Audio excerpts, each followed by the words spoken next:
ज्ञानी जी, गे- हाँ, अनम्यूट करो। ज्ञानी जी अनम्यूट हो।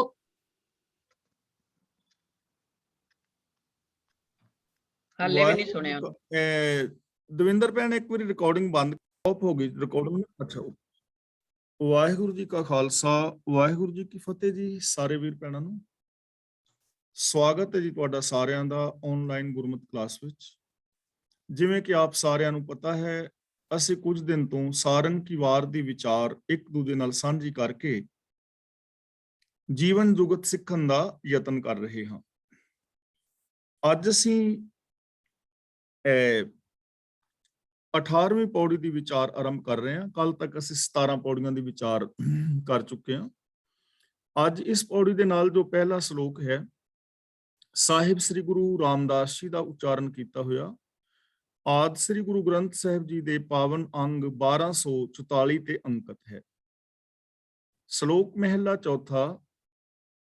ਸਭ ਕੋਈ ਹੈ ਖਸਮ ਕਾ, ਖਸਮ ਹੋ ਸਭ ਕੋ ਹੋਏ, ਹੁਕਮ ਪਛਾਣੈ ਖਸਮ ਕਾ, ਤਾਂ ਸੱਚ ਪਾਵੈ ਕੋਇ। ਸਭ ਕੋ ਦਾ ਮਤਲਬ ਹਰੇਕ ਜੀਵ, ਖਸਮ ਦਾ ਮਤਲਬ ਖਸਮ ਤੋਂ। ਤਾਂ ਗੁਰੂ ਸਾਹਿਬ ਜੀ ਸਾਨੂੰ ਸਮਝਾ ਰਹੇ ਨੇ, ਹਰੇਕ ਜੀਵ ਖਸਮ ਪ੍ਰਭੂ ਦਾ ਹੈ, ਹਰ ਜੀਵ ਰੱਬ ਦਾ ਹੈ।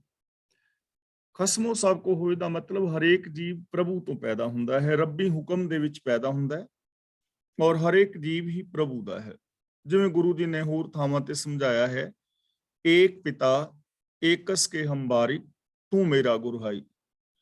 ਤਾਂ ਜਦੋਂ ਮਨੁੱਖ ਇਹ ਚੀਜ਼ ਸਮਝੇਗਾ ਕਿ ਹਰ ਜੀਵ ਖਸਮ ਦਾ ਹੈ, ਹਰ ਜੀਵ ਖਸਮ ਤੋਂ ਪੈਦਾ ਪ੍ਰਭੂ ਤੋਂ ਹੋ ਰਿਹਾ ਹੈ, ਤਾਂ ਫਿਰ ਇਸ ਪਾਵਨ ਪੰਕਤੀ ਨੂੰ ਅਮਲ ਵਿੱਚ ਲਿਆਉਣ ਦੇ ਨਾਲ ਸਾਡੀ ਜ਼ਿੰਦਗੀ ਚੋਂ ਮੇਰ ਤੇਰ ਦੇ ਵਿਤਕਰੇ ਪੈਦਾ ਹੋਣਗੇ ਔਰ ਇੱਕ ਭਾਈਚਾਰਕ ਸਮਾਜ ਦੀ ਸਿਰਜਣਾ ਹੋਵੇਗੀ।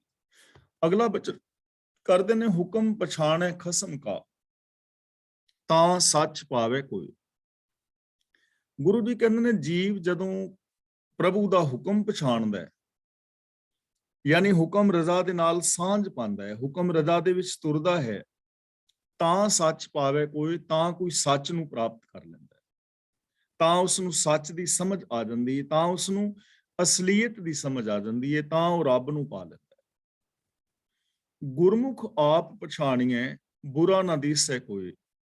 ਗੁਰਮੁਖ ਦਾ ਮਤਲਬ ਗੁਰੂ ਦੇ ਦੱਸੇ ਰਾਹ ਤੇ ਚੱਲ ਕੇ, ਯਾਨੀ ਗਿਆਨ ਗੁਰੂ ਦੀ ਅਗਵਾਈ ਵਿੱਚ, ਗੁਰੂ ਗਿਆਨ ਨੂੰ ਅਪਣਾ ਕੇ, ਗੁਰੂ ਗਿਆਨ ਵਿੱਚ ਜ਼ਿੰਦਗੀ ਜੀ ਕੇ ਜੇ ਕੋਈ ਬੰਦਾ ਆਪਣੇ ਆਪੇ ਦੀ ਪਹਿਚਾਨ ਕਰੇ, ਯਾਨੀ ਗੁਰੂ ਗਿਆਨ ਰਾਹੀਂ ਰੱਬੀ ਰਜ਼ਾ ਵਿੱਚ ਤੁਰ ਕੇ ਆਪਣੇ ਆਪੇ ਦੀ ਜਿਸ ਨੂੰ ਸੂਝ ਹੋ ਜਾਂਦੀ ਹੈ, ਬੁਰਾ ਨਾ ਦਿਸੈ ਕੋਈ, ਫਿਰ ਉਹਨੂੰ ਕੋਈ ਇਸ ਦੁਨੀਆ ਦੇ ਵਿੱਚ ਬੁਰਾ ਨਹੀਂ ਦਿਸਦਾ, ਕੋਈ ਭਲਾ ਔਰ ਕੋਈ ਬੁਰਾ ਨਹੀਂ ਦਿਸਦਾ। ਜਦੋਂ ਕੋਈ ਰੱਬੀ ਰਜ਼ਾ ਦੇ ਵਿੱਚ ਤੁਰਦਾ ਹੈ ਤਾਂ ਉਹਨੂੰ ਸਮਝ ਆ ਜਾਂਦੀ ਹੈ ਕਿ ਰੱਬੀ ਰਜ਼ਾ ਦੇ ਵਿੱਚ ਇਹ ਸਾਰਾ ਕੁਝ ਹੋ ਰਿਹਾ ਹੈ। ਉਹਨੂੰ ਫਿਰ ਕੋਈ ਇਨਸਾਨ ਬੁਰਾ ਨਹੀਂ ਦਿਸਦਾ, ਸਾਰੇ ਉਸ ਨੂੰ ਚਫੇਰੇ ਚੰਗੇ ਨਜ਼ਰ ਆਉਂਦੇ ਨੇ, ਚੰਗਿਆਈਆਂ ਨਜ਼ਰ ਆਉਂਦੀਆਂ ਨੇ, ਬੁਰਾਈਆਂ ਨਹੀਂ ਫਿਰ ਦਿਸਦੀਆਂ, ਉਹ ਚੰਗਿਆਈਆਂ ਵੇਖਦਾ। ਹੁਣ ਇਹਦਾ ਮਤਲਬ ਇਹ ਨਹੀਂ ਕਿ ਜੇ ਮੈਂ ਰੱਬ ਦੀ ਰਜ਼ਾ ਵਿੱਚ ਤੁਰਾਂਗਾ ਤੇ ਬਾਕੀ ਸਾਰੇ ਹੀ ਲੋਕ ਚੰਗੇ ਹੋ ਜਾਣਗੇ, ਗੱਲ ਇਹ ਨਹੀਂ ਹੈ। ਗੱਲ ਇਹ ਹੈ ਕਿ ਮੈਨੂੰ ਚੰਗਿਆਈ ਦਿਸੇਗੀ ਹਰ ਥਾਂ ਦੇ ਉੱਤੇ, ਜਿਹੜੇ ਬੁਰੇ ਲੋਕ ਨੇ ਉਹਨਾਂ ਵਿੱਚ ਵੀ ਚੰਗਿਆਈ ਦਿਸੇਗੀ ਕਿ ਇਹਨਾਂ ਦੇ ਅੰਦਰ ਚੰਗਿਆਈ ਦੀ ਸੰਭਾਵਨਾ ਹੈ। ਉਹਨੂੰ ਫਿਰ ਕਿਤੇ ਬੁਰਾ ਨਹੀਂ ਦਿਸਦਾ, ਉਹਨੂੰ ਹਰ ਥਾਂ ਤੇ ਚੰਗਾ ਦਿਸਦਾ ਹੈ। ਉਹ ਇਹ ਸੋਚ ਸਕਦਾ ਹੈ ਕਿ ਹਰ ਥਾਂ ਤੇ ਅਸੀਂ ਚੰਗੇ ਇਨਸਾਨ ਬਣ ਕੇ ਜੀ ਸਕਦੇ ਹਾਂ, ਹਰ ਇਨਸਾਨ ਚੰਗਾ ਬਣ ਕੇ ਜੀ ਸਕਦਾ ਹੈ, ਹਰ ਇਨਸਾਨ ਦੇ ਅੰਦਰ ਚੰਗਿਆਈਆਂ ਮੌਜੂਦ ਨੇ। ਨਾਨਕ ਗੁਰਮੁਖ ਨਾਮ ਧਿਆਈਐ, ਸਹਿਲਾ ਆਇਆ ਸੋਏ। ਧਿਆਈਏ ਦਾ ਮਤਲਬ ਧਿਆਨ ਟਿਕਾਈਏ, ਧਿਆਨ ਵਿੱਚ ਰੱਖੀਏ, ਧਿਆਨ ਵਿੱਚ ਵਸਾਈਏ। ਨਾਮ ਦਾ ਮਤਲਬ ਹੁਕਮ।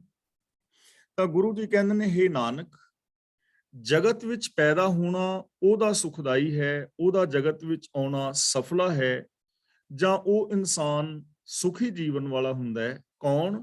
ਜੋ ਗੁਰੂ ਦੇ ਦੱਸੇ ਰਾਹ ਤੇ ਚੱਲ ਕੇ ਹੁਕਮ ਦੇ ਅੰਦਰ ਧਿਆਨ ਨੂੰ ਲਾਉਂਦਾ ਹੈ, ਆਪਣੇ ਧਿਆਨ ਵਿੱਚ ਹੁਕਮ ਨੂੰ ਵਸਾਉਂਦਾ ਹੈ, ਯਾਨੀ ਗਿਆਨ ਗੁਰੂ ਮੁਤਾਬਕ ਜੋ ਰੱਬੀ ਰਜ਼ਾ ਭਾਣੇ ਵਿੱਚ ਤੁਰਦਾ ਹੈ, ਉਹ ਇਨਸਾਨ ਸੁਖੀ ਜੀਵਨ ਵਾਲਾ ਹੋ ਜਾਂਦਾ ਹੈ।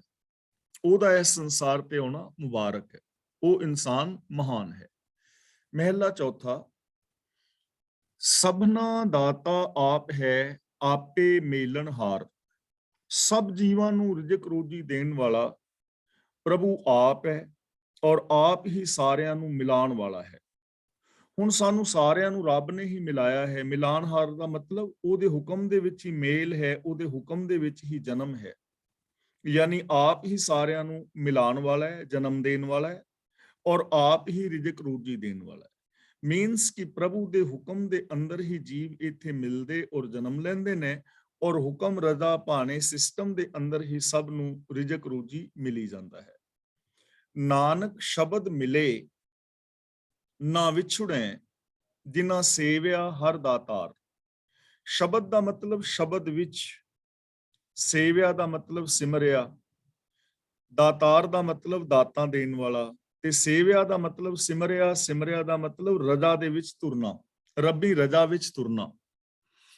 ਤਾਂ ਗੁਰੂ ਪਾਤਸ਼ਾਹ ਜੀ ਕਹਿੰਦੇ ਨੇ ਜਿਨ੍ਹਾਂ ਨੇ ਸਾਰੇ ਪਦਾਰਥ ਦੇਣ ਵਾਲੇ ਰੱਬ ਦੇ ਹੁਕਮ ਵਿੱਚ ਚੱਲਣਾ ਕੀਤਾ ਹੈ, ਜੋ ਪ੍ਰਭੂ ਦੀ ਰਜ਼ਾ ਭਾਣੇ ਵਿੱਚ ਤੁਰਦੇ ਨੇ ਔਰ ਜੋ ਗੁਰੂ ਦੇ ਸ਼ਬਦ ਵਿੱਚ ਜੁੜੇ ਰਹਿੰਦੇ ਨੇ, ਗੁਰੂ ਦੇ ਦਿੱਤੇ ਵੇ ਆਫ ਲਾਈਫ ਨੂੰ ਅਪਣਾ ਲੈਂਦੇ ਨੇ, ਉਹ ਕਦੇ ਵੀ ਵਿਛੁੜਦੇ ਨਹੀਂ। ਉਹਨਾਂ ਦਾ ਪ੍ਰਭੂ ਦੇ ਨਾਲ ਹਮੇਸ਼ਾ ਮਿਲਾਪ ਹੋਇਆ ਰਹਿੰਦਾ ਹੈ। ਉਹ ਗੁਣਾਂ ਦੇ ਨਾਲ ਹਮੇਸ਼ਾ ਮਿਲੇ ਰਹਿੰਦੇ ਨੇ। ਉਹਨਾਂ ਦਾ ਕਦੇ ਵੀ ਵਿਛੋੜਾ ਨਹੀਂ ਹੁੰਦਾ, ਉਹ ਕਦੇ ਵੀ ਵਿਛੁੜਦੇ ਨਹੀਂ ਹਨ। ਜਿਹੜੇ ਗੁਰੂ ਦੇ ਦੱਸੇ ਰਾਹ ਤੇ ਤੁਰਦੇ ਨੇ ਔਰ ਜੋ ਰੱਬੀ ਰਜ਼ਾ ਦੇ ਅੰਦਰ ਜੀਵਨ ਬਤੀਤ ਕਰਦੇ ਨੇ। ਰੱਬ ਦੇ ਨਾਲ ਉਹਨਾਂ ਦਾ ਸदैਵੀ ਮਿਲਾਪ ਹੈ, ਸੱਚ ਦੇ ਨਾਲ ਸदैਵੀ ਮਿਲਾਪ ਹੈ। ਉਹਨਾਂ ਨੂੰ ਆਰਿਆਂ ਦੇ ਨਾਲ ਚੀਰ ਕੇ ਵੇਖ ਲਿਆ, ਪਰ ਉਹ ਸੱਚ ਦੇ ਨਾਲੋਂ ਵਿਛੜੇ ਨਹੀਂ, ਉਹ ਸੱਚ ਦੇ ਨਾਲੋਂ ਦੂਰ ਨਹੀਂ ਹੋਏ। ਪਹਿਲੀ ਗੱਲ ਤੇ ਇਹ ਹੈ। ਦੂਜੀ ਗੱਲ ਇਹ ਹੈ ਸਾਡਾ ਸੰਸਾਰਿਕ ਜੋ ਮੇਲ ਮਿਲਾਪ ਹੈ, ਸਾਡੇ ਨਾਨਕੇ, ਦਾਦਕੇ, ਚਾਚੇ, ਤਾਏ, ਸਹੁਰੇ, ਸੱਜਣ, ਮਿੱਤਰ, ਜਿਹੜਾ ਸਾਡਾ ਆਪਸੀ ਮੇਲ ਮਿਲਾਪ ਹੈ। ਹੁਣ ਇਸ ਮੇਲ ਮਿਲਾਪ ਦੇ ਵਿੱਚ ਕਿੰਨੀ ਟੁੱਟ ਭੱਜ ਹੁੰਦੀ ਹੈ, ਰਿਸ਼ਤੇ ਟੁੱਟ ਜਾਂਦੇ ਨੇ, ਮਿੱਤਰਤਾਵਾਂ ਵਿੱਚ ਦੂਰੀਆਂ ਪੈ ਜਾਂਦੀਆਂ ਨੇ, ਬੰਦੇ ਬੰਦਿਆਂ ਦੇ ਵੈਰੀ ਬਣ ਜਾਂਦੇ ਨੇ, ਰਿਸ਼ਤੇ ਨਾਤੇ ਟੁੱਟ ਜਾਂਦੇ ਨੇ। ਕਿਉਂ ਟੁੱਟ ਜਾਂਦੇ ਨੇ? ਕਿਉਂਕਿ ਉਹ ਗਿਆਨ ਗੁਰੂ ਮੁਤਾਬਕ ਜ਼ਿੰਦਗੀ ਲੋਕ ਨਹੀਂ ਜੀ ਰਹੇ। ਉਹਨਾਂ ਨੇ ਰਜ਼ਾ ਭਾਣੇ ਹੁਕਮ ਨੂੰ ਨਹੀਂ ਸਮਝਿਆ, ਉਹਨਾਂ ਨੇ ਸੱਚ ਨੂੰ ਫੋਲੋ ਨਹੀਂ ਕੀਤਾ। ਉਹਨਾਂ ਦੇ ਰਿਸ਼ਤੇ ਨਾਤੇ ਟੁੱਟ ਜਾਂਦੇ ਨੇ, ਮੇਲ ਮਿਲਾਪ ਵੀ ਟੁੱਟ ਜਾਂਦੇ ਨੇ। ਤੇ ਜਿਹੜੇ ਇਨਸਾਨ ਗੁਰੂ ਦੇ ਗਿਆਨ ਮੁਤਾਬਕ ਜ਼ਿੰਦਗੀ ਜੀਂਦੇ ਨੇ, ਜੋ ਰੱਬੀ ਰਜ਼ਾ ਵਿੱਚ ਤੁਰਦੇ ਨੇ, ਉਹ ਰੱਬ ਨਾਲੋਂ ਵੀ ਨਹੀਂ ਵਿਛੜਦੇ ਤੇ ਉਹਨਾਂ ਦੇ ਰਿਸ਼ਤੇ ਨਾਤੇ ਵੀ ਨਹੀਂ ਟੁੱਟਦੇ। ਉਹਨਾਂ ਦੇ ਆਪਸੀ ਮੇਲ ਮਿਲਾਪ ਵੀ ਬਣੇ ਰਹਿੰਦੇ ਨੇ। ਇਸ ਲਈ ਜੇ ਅਸੀਂ ਚਾਹੁੰਦੇ ਹਾਂ ਕਿ ਸਾਡੇ ਪਰਿਵਾਰਾਂ ਦੇ ਵਿੱਚ ਟੁੱਟ ਭੱਜ ਨਾ ਹੋਵੇ, ਰਿਸ਼ਤੇਦਾਰੀਆਂ ਵਿੱਚ ਦੂਰੀਆਂ ਨਾ ਵਧਣ, ਮਿੱਤਰਤਾਵਾਂ ਵਿੱਚ ਦਰਾਰਾਂ ਨਾ ਪੈਣ, ਤਾਂ ਉਹਦੇ ਵਾਸਤੇ ਇੱਕ ਹੀ ਫਾਰਮੂਲਾ ਹੈ, ਗੁਰੂ ਦੇ ਗਿਆਨ ਮੁਤਾਬਕ ਜ਼ਿੰਦਗੀ ਜੀਣੀ ਔਰ ਰੱਬੀ ਰਜ਼ਾ ਵਿੱਚ ਤੁਰਨਾ, ਸੱਚ ਨੂੰ ਆਧਾਰ ਬਣਾ ਕੇ ਮਨੁੱਖੀ ਫਰਜ਼ਾਂ ਨੂੰ ਪੂਰੇ ਕਰਨਾ। ਪੌੜੀ, ਗੁਰਮੁਖ ਹਿਰਦੈ ਸ਼ਾਂਤ ਹੈ, ਨਾਉ ਉਗਵ ਆਇਆ। ਉਗਵ ਆਇਆ ਦਾ ਮਤਲਬ ਉਗ ਪਿਆ, ਪ੍ਰਗਟ ਹੋ ਗਿਆ। ਉਗਵ ਆਇਆ ਦਾ ਮਤਲਬ ਪ੍ਰਗਟ ਹੋ ਗਿਆ, ਚਾਅ ਪੈਦਾ ਹੋ ਗਿਆ। ਗੁਰਮੁਖ ਦਾ ਮਤਲਬ ਜੋ ਗੁਰੂ ਦੇ ਸਨਮੁਖ ਰਹਿਣ ਵਾਲਾ ਹੈ, ਜੋ ਗਿਆਨ ਗੁਰੂ ਮੁਤਾਬਕ ਜ਼ਿੰਦਗੀ ਜੀਣ ਵਾਲਾ ਹੈ, ਉਹਦੇ ਹਿਰਦੇ ਦੇ ਅੰਦਰ ਸ਼ਾਂਤੀ ਹੈ। ਉਹਦੇ ਹਿਰਦੇ ਦੇ ਅੰਦਰ ਸ਼ਾਂਤੀ ਹੈ, ਵਿਕਾਰਾਂ ਦੀ ਅੱਗ ਨਹੀਂ ਹੈ। ਉਹਦੀ ਸੋਚ ਅੰਦਰ ਕਾਮ, ਕ੍ਰੋਧ, ਲੋਭ, ਮੋਹ ਦੀ ਅੱਗ ਨਹੀਂ ਬਲ ਰਹੀ। ਉਹਦੀ ਸੋਚ ਦੇ ਅੰਦਰ ਬਿਲਕੁਲ ਸ਼ਾਂਤੀ ਹੈ, ਉਹ ਪਰਮ ਸ਼ਾਂਤ ਹੈ। ਕਿਉਂ? ਨਾਉ ਉਗਵ ਆਇਆ, ਕਿ ਉਹਦੇ ਅੰਦਰ ਨਾਮ ਪ੍ਰਗਟ ਹੋ ਗਿਆ ਹੈ। ਨਾਮ ਦਾ ਮਤਲਬ ਹੁਕਮ, ਰੱਬ ਦੀ ਸਿਫਤ ਸਲਾਹ, ਰੱਬੀ ਗੁਣ। ਉਹਦੀ ਸੋਚ ਦੇ ਅੰਦਰ ਰੱਬੀ ਗੁਣ ਪ੍ਰਗਟ ਨੇ, ਮਤਲਬ ਕਿ ਉਹ ਰੱਬੀ ਗੁਣਾਂ ਨੂੰ ਯੂਜ਼ ਕਰ ਰਿਹਾ ਹੈ, ਉਹ ਰੱਬੀ ਰਜ਼ਾ ਦੇ ਅੰਦਰ ਚੱਲ ਰਿਹਾ ਹੈ। ਜਿਹੜਾ ਇਨਸਾਨ ਰੱਬੀ ਰਜ਼ਾ ਵਿੱਚ ਤੁਰੇਗਾ ਔਰ ਜਿਸ ਦੀ ਮਨ, ਬਚਨ, ਕਰਮ ਦੇ ਅੰਦਰ ਗੁਣ ਪ੍ਰਗਟ ਹੋਣਗੇ, ਉਸ ਇਨਸਾਨ ਦੇ ਅੰਦਰ ਸ਼ਾਂਤੀ ਹੈ, ਉਹਦੇ ਅੰਦਰ ਵਿਕਾਰਾਂ ਦੀ ਅੱਗ ਨਹੀਂ ਹੈ। ਤਾਂ ਦੇਖੋ, ਸ਼ਾਂਤ ਜੇ ਅਸੀਂ ਰਹਿਣਾ ਚਾਹੁੰਦੇ ਹਾਂ, ਖੁਸ਼ ਰਹਿਣਾ ਚਾਹੁੰਦੇ ਹਾਂ, ਪ੍ਰਸੰਨ ਰਹਿਣਾ ਚਾਹੁੰਦੇ ਹਾਂ, ਤਾਂ ਕਿੰਨਾ ਆਸਾਨ ਕੰਮ ਹੈ ਨਾ, ਗਿਆਨ ਗੁਰੂ ਮੁਤਾਬਕ ਜ਼ਿੰਦਗੀ ਜੀਣੀ, ਮਨ, ਬਚਨ, ਕਰਮ ਕਰਕੇ ਰੱਬੀ ਗੁਣਾਂ ਦੇ ਧਾਰਨੀ ਹੋਣਾ। ਔਰ ਇਹ ਸਾਰਾ ਕੁਝ ਸਾਨੂੰ ਗੁਰਬਾਣੀ ਰਾਹੀਂ ਮਿਲੇਗਾ, ਗੁਰੂ ਦੇ ਗਿਆਨ ਚੋਂ ਮਿਲੇਗਾ।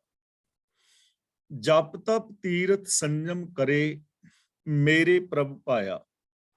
ਹੁਣ ਇਸ ਪੰਕਤੀ ਦਾ ਅਰਥ ਕਰਨ ਲੱਗਿਆ ਨਾ ਭੁਲੇਖਾ ਲੱਗ ਸਕਦਾ ਹੈ, ਕਿਉਂਕਿ ਕਰੇ ਸ਼ਬਦ ਆ ਰਿਹਾ ਹੈ ਤੇ ਭੁਲੇਖਾ ਲੱਗ ਸਕਦਾ ਹੈ ਕਿ ਸ਼ਾਇਦ ਗੁਰੂ ਜੀ ਸਾਨੂੰ ਕਹਿ ਰਹੇ ਨੇ ਕਿ ਜਿਹੜਾ ਜਪ ਤਪ ਤੀਰਥਾਂ ਤੇ ਜਾਂਦਾ ਹੈ, ਜਪ ਤਪ ਕਰਦਾ ਹੈ, ਸੰਜਮ ਕਰਦਾ ਹੈ, ਉਹ ਮੇਰੇ ਪ੍ਰਭੂ ਨੂੰ ਭਾ ਜਾਂਦਾ ਹੈ। ਪੰਕਤੀ ਦੀ ਲਿਖਤ ਤੋਂ ਸਾਨੂੰ ਐਵੇਂ ਪ੍ਰਤੀਤ ਹੋ ਸਕਦਾ ਹੈ, ਔਰ ਬਹੁਤ ਥਾਵਾਂ ਤੇ ਲੋਕਾਂ ਨੂੰ ਭੁਲੇਖਾ ਲੱਗਾ ਵੀ ਹੈ ਕਿ ਜਪ ਤਪ ਤੀਰਥ ਸੰਜਮ ਕਰੇ ਮੇਰੇ ਪ੍ਰਭ ਪਾਇਆ, ਲੇਕਿਨ ਇਹਦਾ ਮੀਨਿੰਗ ਇਹ ਨਹੀਂ ਹੈ। ਇੱਥੇ ਕਰੇ ਦਾ ਮਤਲਬ ਲੈਣਾ ਹੈ ਕਰ ਲਏ, ਕਰ ਲੈ ਸਮਝੋ। ਮੇਰੇ ਪ੍ਰਭ ਪਾਇਆ, ਜੋ ਮੇਰੇ ਪ੍ਰਭੂ ਨੂੰ ਪਾ ਗਿਆ, ਜੋ ਮੇਰੇ ਪ੍ਰਭੂ ਨੂੰ ਪਾ ਗਿਆ, ਇਥੋਂ ਅਸਾਂ ਲੈਣਾ ਹੈ ਮੇਰੇ ਪ੍ਰਭੂ ਨੂੰ ਜੋ ਪਾ ਗਿਆ, ਯਾਨੀ ਜੋ ਪ੍ਰਭੂ ਦੇ ਹੁਕਮ ਵਿੱਚ ਤੁਰਦਾ ਹੈ, ਸਮਝ ਲਓ ਉਹਨੇ ਜਪ ਤਪ ਤੀਰਥ ਸੰਜਮ ਸਾਰੇ ਕਰ ਲਏ। ਯਾਨੀ ਉਹਨੂੰ ਜਪ ਤਪ ਸੰਜਮ ਤੀਰਥ ਕਰਨ ਦੀ ਕੋਈ ਲੋੜ ਨਹੀਂ ਹੈ, ਪ੍ਰਭੂ ਦੇ ਹੁਕਮ ਦੇ ਅੰਦਰ ਇਹ ਸਾਰਾ ਕੁਝ ਆ ਗਿਆ। ਜੋ ਮੇਰੇ ਪ੍ਰਭੂ ਨੂੰ ਪਾ ਗਿਆ, ਜੋ ਮੇਰੇ ਪ੍ਰਭੂ ਦੀ ਰਜ਼ਾ ਭਾਣੇ ਵਿੱਚ ਤੁਰਿਆ, ਸਮਝ ਲਓ ਉਹਨੇ ਜਪ ਤਪ ਤੀਰਥ ਸੰਜਮ ਸਾਰੇ ਕਰ ਲਏ। ਨਾ ਉਹਨੂੰ ਕੋਈ ਜਪ ਜਪਣ ਦੀ ਲੋੜ ਹੈ, ਨਾ ਉਹਨੂੰ ਕੋਈ ਤਪ ਸਾਧਨ ਦੀ ਲੋੜ ਹੈ, ਨਾ ਉਹਨੂੰ ਤੀਰਥਾਂ ਤੇ ਨਹਾਉਣ ਦੀ ਲੋੜ ਹੈ, ਔਰ ਨਾ ਹੀ ਉਹਨੂੰ ਸੰਜਮ ਕਰਨ ਵਾਸਤੇ ਹੋਰ ਸਾਧਨ ਅਪਣਾਉਣ ਦੀ ਲੋੜ ਹੈ, ਵਰਤ ਸਰਾਧ ਆਦਿ। ਉਹਦੇ ਸਾਰੇ ਇਹਦੇ ਵਿੱਚ ਹੀ ਆ ਗਏ, ਉਹਨੇ ਕਰ ਲੈ ਜਾਣੋ।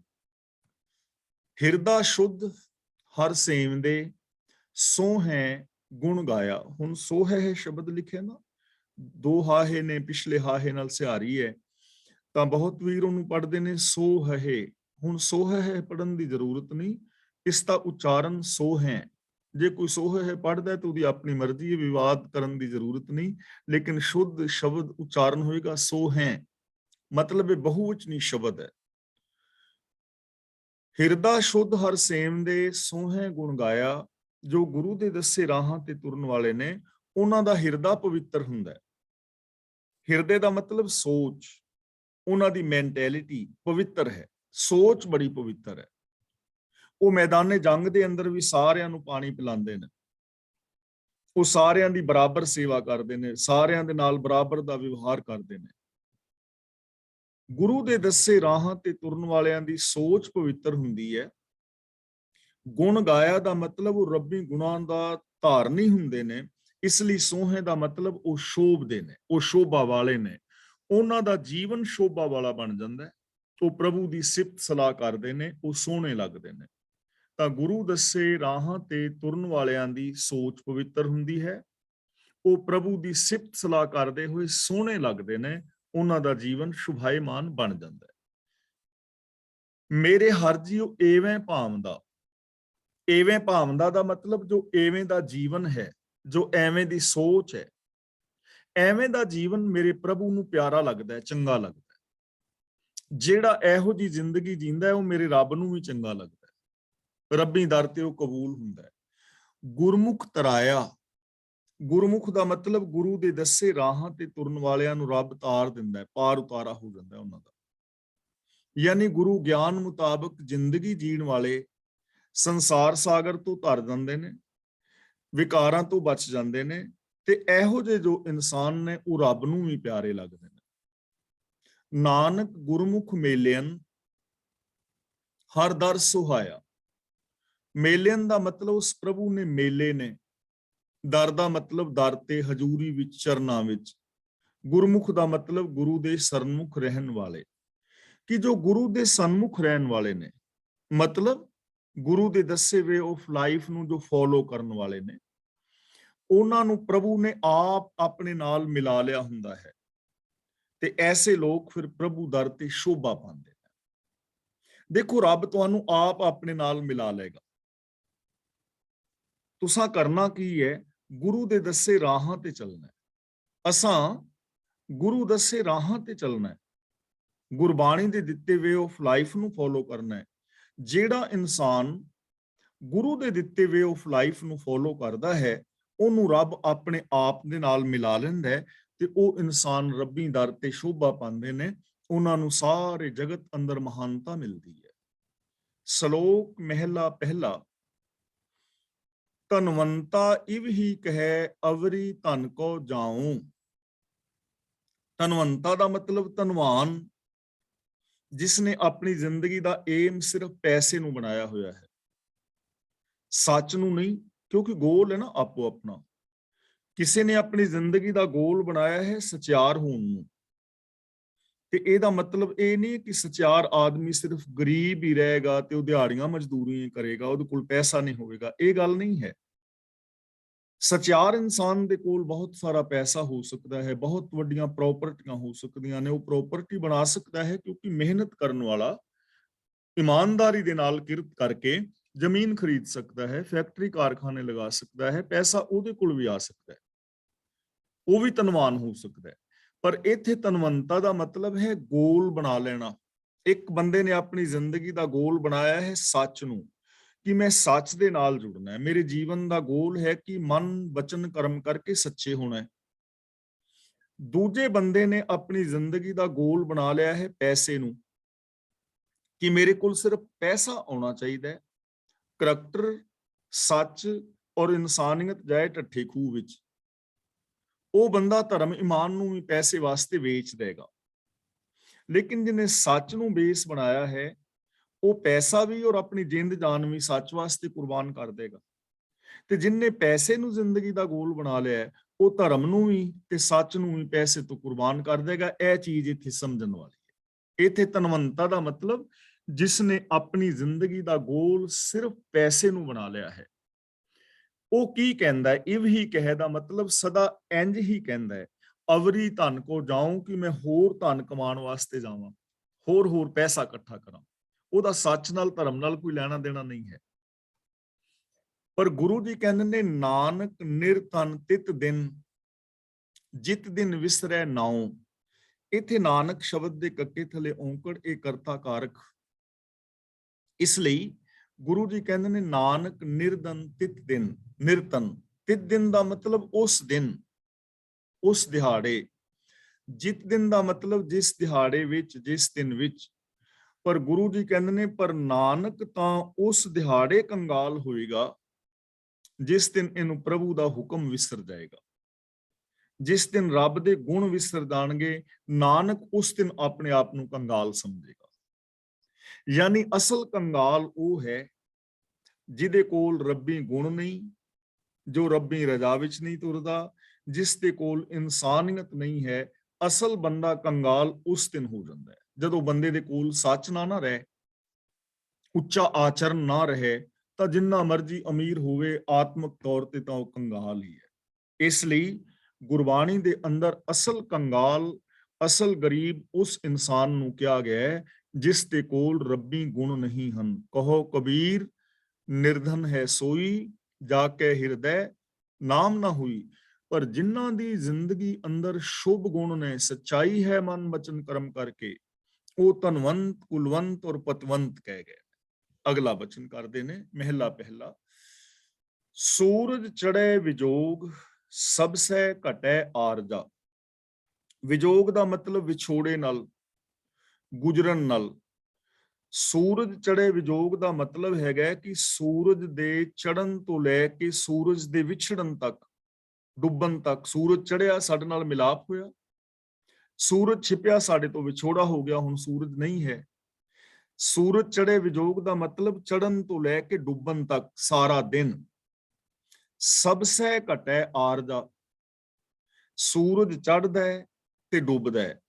ਇਸ ਤਰ੍ਹਾਂ ਦਿਨਾਂ ਦੇ ਗੁਜ਼ਰਨ ਦੇ ਨਾਲ ਹਰੇਕ ਜੀਵ ਦੀ ਉਮਰ ਘਟਦੀ ਹੈ। ਸਭ ਸੇ ਘਟੈ ਆਰਜਾ ਮਤਲਬ ਸਾਰਿਆਂ ਦੀ ਉਮਰ ਘਟ ਰਹੀ ਹੈ। ਅੱਜ ਇੱਕ ਦਿਨ ਬੀਤ ਗਿਆ ਤਾਂ ਸਾਡੀ ਉਮਰ ਚੋਂ ਇੱਕ ਦਿਨ ਘਟ ਗਿਆ, ਮੌਤ ਸਾਡੀ ਇੱਕ ਦਿਨ ਨੇੜੇ ਆ ਗਈ। ਇਹ ਤੇ ਹੈ ਸਰੀਰਕ ਮੌਤ ਦੀ ਗੱਲ। ਤੇ ਜਿਹੜੇ ਲੋਕ ਸਾਰਾ ਦਿਨ ਸੱਚ ਨਾਲੋਂ ਟੁੱਟੇ ਰਹਿੰਦੇ ਨੇ, ਉਹਨਾਂ ਦੀ ਸਾਰਾ ਦਿਨ ਆਤਮਿਕ ਉਮਰ ਵੀ ਘਟੀ ਜਾਂਦੀ ਹੈ, ਆਤਮਿਕ ਮੌਤ ਵੀ ਉਹਨਾਂ ਦੇ ਨੇੜੇ ਆਈ ਜਾਂਦੀ ਹੈ, ਉਹ ਆਤਮਿਕ ਮੌਤੇ ਵੀ ਮਰਦੇ ਜਾਂਦੇ। ਤਨ ਮਨ ਰੱਤਾ ਭੋਗ, ਕੋਈ ਹਾਰੈ ਕੋ ਜਿਣੈ। ਕੋ ਦਾ ਮਤਲਬ ਕਈ, ਕੋਈ ਦਾ ਮਤਲਬ ਕਈ। ਤਨ ਮਨ ਰੱਤਾ, ਰੱਤਾ ਦਾ ਮਤਲਬ ਰੰਗਿਆ ਹੋਇਆ ਹੈ। ਭੋਗ ਦਾ ਮਤਲਬ ਭੋਗਾਂ ਵਿੱਚ, ਵਿਸ਼ੇ ਵਿਕਾਰਾਂ ਵਿੱਚ। ਜਿਸ ਦਾ ਮਨ ਔਰ ਤਨ ਮਾਇਆ ਦੇ ਭੋਗਣ ਵਿੱਚ ਰੁੱਝਾ ਹੋਇਆ ਹੈ, ਵਿਕਾਰਾਂ ਦੇ ਭੋਗਣ ਵਿੱਚ ਰੁੱਝਾ ਹੋਇਆ ਹੈ, ਤਾਂ ਗੁਰੂ ਜੀ ਕਹਿੰਦੇ ਨੇ ਇਹੋ ਜਿਹੇ ਕਈ ਲੋਕ ਮਨੁੱਖਾ ਬਾਜੀ ਹਾਰ ਜਾਂਦੇ। ਜਿਨ੍ਹਾਂ ਦਾ ਤਨ ਮਨ ਵਿਕਾਰਾਂ ਵਿੱਚ ਗ੍ਰਸਿਆ ਹੈ, ਯਾਨੀ ਮਨ ਔਰ ਕਰਮ ਕਰਕੇ, ਬਚਨ ਕਰਕੇ ਜੋ ਲੋਕ ਵਿਕਾਰਾਂ ਵਿੱਚ ਗ੍ਰਸਿਤ ਨੇ, ਉਹ ਲੋਕ ਆਪਣੀ ਬਾਜੀ ਹਾਰ ਜਾਂਦੇ ਨੇ। ਕੋ ਜਿਣੇ ਦਾ ਮਤਲਬ ਕਈ ਲੋਕ ਜੋ ਸੱਚ ਦੇ ਨਾਲ ਜੁੜੇ ਨੇ, ਉਹ ਜੀਵਨ ਬਾਜੀ ਜਿੱਤ ਜਾਂਦੇ ਨੇ। ਤਾਂ ਅਸਲ ਜੀਵਨ ਬਾਜੀ ਜਿੱਤਿਆ ਉਹ ਇਨਸਾਨ ਹੈ ਜਿਨੇ ਆਪਣੀ ਜ਼ਿੰਦਗੀ ਚੋਂ ਪਾਪਾਂ, ਵਿਕਾਰਾਂ, ਅਪਰਾਧਾਂ ਨੂੰ ਤਿਆਗਿਆ ਹੈ। ਅਸਲ ਜਿੱਤਿਆ ਇਨਸਾਨ ਉਹ ਹੈ ਜਿਸ ਨੇ ਸਤ, ਸੰਤੋਖ, ਦਇਆ, ਧਰਮ, ਧੀਰਜ ਨੂੰ ਆਪਣੀ ਜ਼ਿੰਦਗੀ ਦਾ ਗੋਲ ਬਣਾਇਆ ਹੈ। ਸਭ ਕੋ ਭਰਿਆ ਫੂਕ, ਆਖਣ ਕਹਿਣ ਨਾ ਥੰਮੀ ਹੈ। ਭਰਿਆ ਦਾ ਮਤਲਬ ਭਰਿਆ ਹੋਇਆ, ਫੂਕ ਦਾ ਮਤਲਬ ਫੂਕ ਦੇ ਨਾਲ, ਆਖਣ ਕਹਿਣ ਦਾ ਮਤਲਬ ਕਹਿਣ ਸਮਝਾਉਣ ਦੇ ਨਾਲ, ਥੰਮੀਏ ਦਾ ਮਤਲਬ ਰੁਕਦਾ ਨਹੀਂ। ਇੱਥੇ ਜਿਹੜੇ ਸੱਚ ਨਾਲੋਂ ਟੁੱਟੇ ਨੇ, ਜਿਨ੍ਹਾਂ ਨੇ ਗੁਰੂ ਗਿਆਨ ਨੂੰ ਦੀ ਅਗਵਾਈ ਨਹੀਂ ਲਈ, ਉਹ ਹਰ ਇਨਸਾਨ ਹੰਕਾਰ ਦੇ ਨਾਲ ਆਫਰਿਆ ਹੋਇਆ ਹੈ। ਸਭ ਕੋ ਭਰਿਆ ਫੂਕ, ਫੂਕ ਨਾਲ ਭਰਿਆ ਹੋਇਆ ਹੈ, ਹੰਕਾਰ ਨਾਲ ਆਫਰਿਆ ਹੋਇਆ ਹੈ। ਆਖਣ ਕਹਿਣ ਨਾ ਥੰਮੀਏ, ਤੇ ਕਹਿਣ ਦੇ ਨਾਲ ਸਮਝਾਇਆ ਵੀ ਰੁਕਦਾ ਨਹੀਂ, ਹੰਕਾਰ ਛੱਡਦਾ ਨਹੀਂ। ਬੰਦਾ ਹੰਕਾਰ ਵਿੱਚ ਆਫਰਿਆ ਹੋਏ ਨਾ, ਤੇ ਉਹਨੂੰ ਜੇ ਸਮਝਾਓ ਵੀ ਤੇ ਉਹ ਮੁੜਦਾ ਨਹੀਂ, ਥੰਮਦਾ ਨਹੀਂ। ਥੰਮਦੇ ਨੇ, ਇਤਿਹਾਸ ਪੜ੍ਹ ਕੇ ਵੇਖ ਲਓ ਕਿੰਨੇ ਅਹੰਕਾਰੀ ਲੋਕ ਹੋਏ ਨੇ ਜਿਨ੍ਹਾਂ ਨੇ ਲੋਕਾਂ ਦਾ ਕਤਲਾਮ ਕੀਤਾ ਹੈ। ਅੱਜ ਵੀ ਬਹੁਤ ਸਾਰੇ ਸਮਾਜ ਦੇ ਅੰਦਰ ਤੁਹਾਨੂੰ ਹੰਕਾਰੀ ਲੋਕ ਮਿਲ ਜਾਣਗੇ, ਔਰ ਕਈ ਥਾਵਾਂ ਤੇ ਅਸੀਂ ਆਪਣੇ ਆਪ ਨੂੰ ਨਹੀਂ ਸਮਝ ਪਾਉਂਦੇ। ਅਸੀਂ ਖੁਦ ਵੀ ਕਈ ਵਾਰ ਹੰਕਾਰੀ ਬਣ ਕੇ ਦੂਜਿਆਂ ਦੀਆਂ ਭਾਵਨਾਵਾਂ ਦਾ ਕਤਲ ਕਰ ਰਹੇ ਹੁੰਦੇ ਆ, ਤੇ ਅਸੀਂ ਸਮਝਾਇਆ ਵੀ ਸਮਝਦੇ ਨਹੀਂ। ਯਾਨੀ ਜੋ ਹੰਕਾਰ ਦੇ ਨਾਲ ਭਰਿਆ ਹੋਇਆ ਹੈ, ਉਹ ਕਹਿਣ ਦੇ ਨਾਲ ਵੀ ਸਮਝਦਾ ਨਹੀਂ। ਜੇ ਸਮਝਾਇਆ ਜਾਏ ਕਿ ਰੱਬੀ ਰਜ਼ਾ ਦੇ ਵਿੱਚ ਤੁਰਨਾ ਠੀਕ ਹੈ ਭਾਈ, ਗੁਣਾਂ ਦੇ ਧਾਰ ਨਹੀਂ ਹੋਣਾ ਚਾਹੀਦਾ, ਤੇ ਕੋਈ ਸਮਝਦੇ ਨੇ ਲੋਕ, ਨਹੀਂ ਸਮਝਦੇ। ਨਾਨਕ ਵੇਖੈ ਆਪ, ਫੂਕ ਕਢਾਏ ਢਹਿ ਪਵੈ। ਨਾਨਕ ਵੇਖੈ ਆਪ ਦਾ ਮਤਲਬ ਉਹ ਆਪ ਜਦੋਂ ਵੇਖਦਾ ਹੈ, ਰਹਿਮਤ ਦੀ ਨਜ਼ਰ ਕਰਦਾ ਹੈ। ਫੂਕ ਕਢਾਏ, ਉਹਦੇ ਹੰਕਾਰ, ਫੂਕ ਕੱਢ ਦਿੰਦਾ ਹੈ, ਸਾਹ ਕੱਢ ਦਿੰਦਾ ਹੈ। ਸਾਹ ਕੱਢਣ ਦਾ ਮਤਲਬ ਉਹਦੇ ਹੰਕਾਰ ਨੂੰ ਖਤਮ ਕਰ ਦਿੰਦਾ ਹੈ। ਢਹਿ ਪਵੇ ਦਾ ਮਤਲਬ ਢਹਿ ਪੈਂਦਾ, ਉਹ ਢਹਿ ਪੈਂਦਾ। ਤਾਂ ਨਾਨਕ ਵੇਖੈ ਆਪ, ਇਹਦਾ ਮੀਨਿੰਗ ਇਸ ਤਰ੍ਹਾਂ ਹੋਏਗਾ, ਨਾਨਕ ਵੇਖੈ ਆਪ, ਉਹ ਆਪ ਵੇਖ ਰਿਹਾ ਹੈ। ਫੂਕ ਕਢਾਏ, ਫੂਕ ਕਢਾਏ ਦਾ ਮਤਲਬ ਸਾਹ ਕੱਢ ਦਿੰਦਾ, ਪ੍ਰਾਣ ਕੱਢ ਦਿੰਦਾ। ਪ੍ਰਾਣ ਨਿਕਲਣ ਦਾ ਮਤਲਬ ਉਹ ਬੰਦਾ ਮਰ ਜਾਂਦਾ ਹੈ। ਢਹਿ ਪਵੇ ਦਾ ਮਤਲਬ ਮਰ ਜਾਂਦਾ ਹੈ। ਜਦੋਂ ਪ੍ਰਾਣ ਨਿਕਲ ਗਏ ਤੇ ਬੰਦਾ ਮਰ ਗਿਆ। ਤਾਂ ਗੁਰੂ ਜੀ ਕਹਿੰਦੇ ਨੇ ਐਸੇ ਇਨਸਾਨਾਂ ਨੂੰ ਪ੍ਰਭੂ ਆਪ ਵੇਖ ਰਿਹਾ ਹੈ। ਉਹਨਾਂ ਦੇ ਅੰਦਰੋਂ ਪ੍ਰਾਣ ਨਿਕਲ ਜਾਂਦੇ ਨੇ, ਭਾਵ ਇਨਸਾਨੀਅਤ ਖਤਮ ਹੋ ਜਾਂਦੀ ਹੈ, ਆਤਮਿਕ ਜੀਵਨ ਖਤਮ ਹੋ ਜਾਂਦਾ ਹੈ। ਤੇ ਢਹਿ ਪਵੇ ਦਾ ਮਤਲਬ ਉਹ ਆਤਮਿਕ ਮੌਤੇ ਮਰ ਜਾਂਦੇ ਨੇ।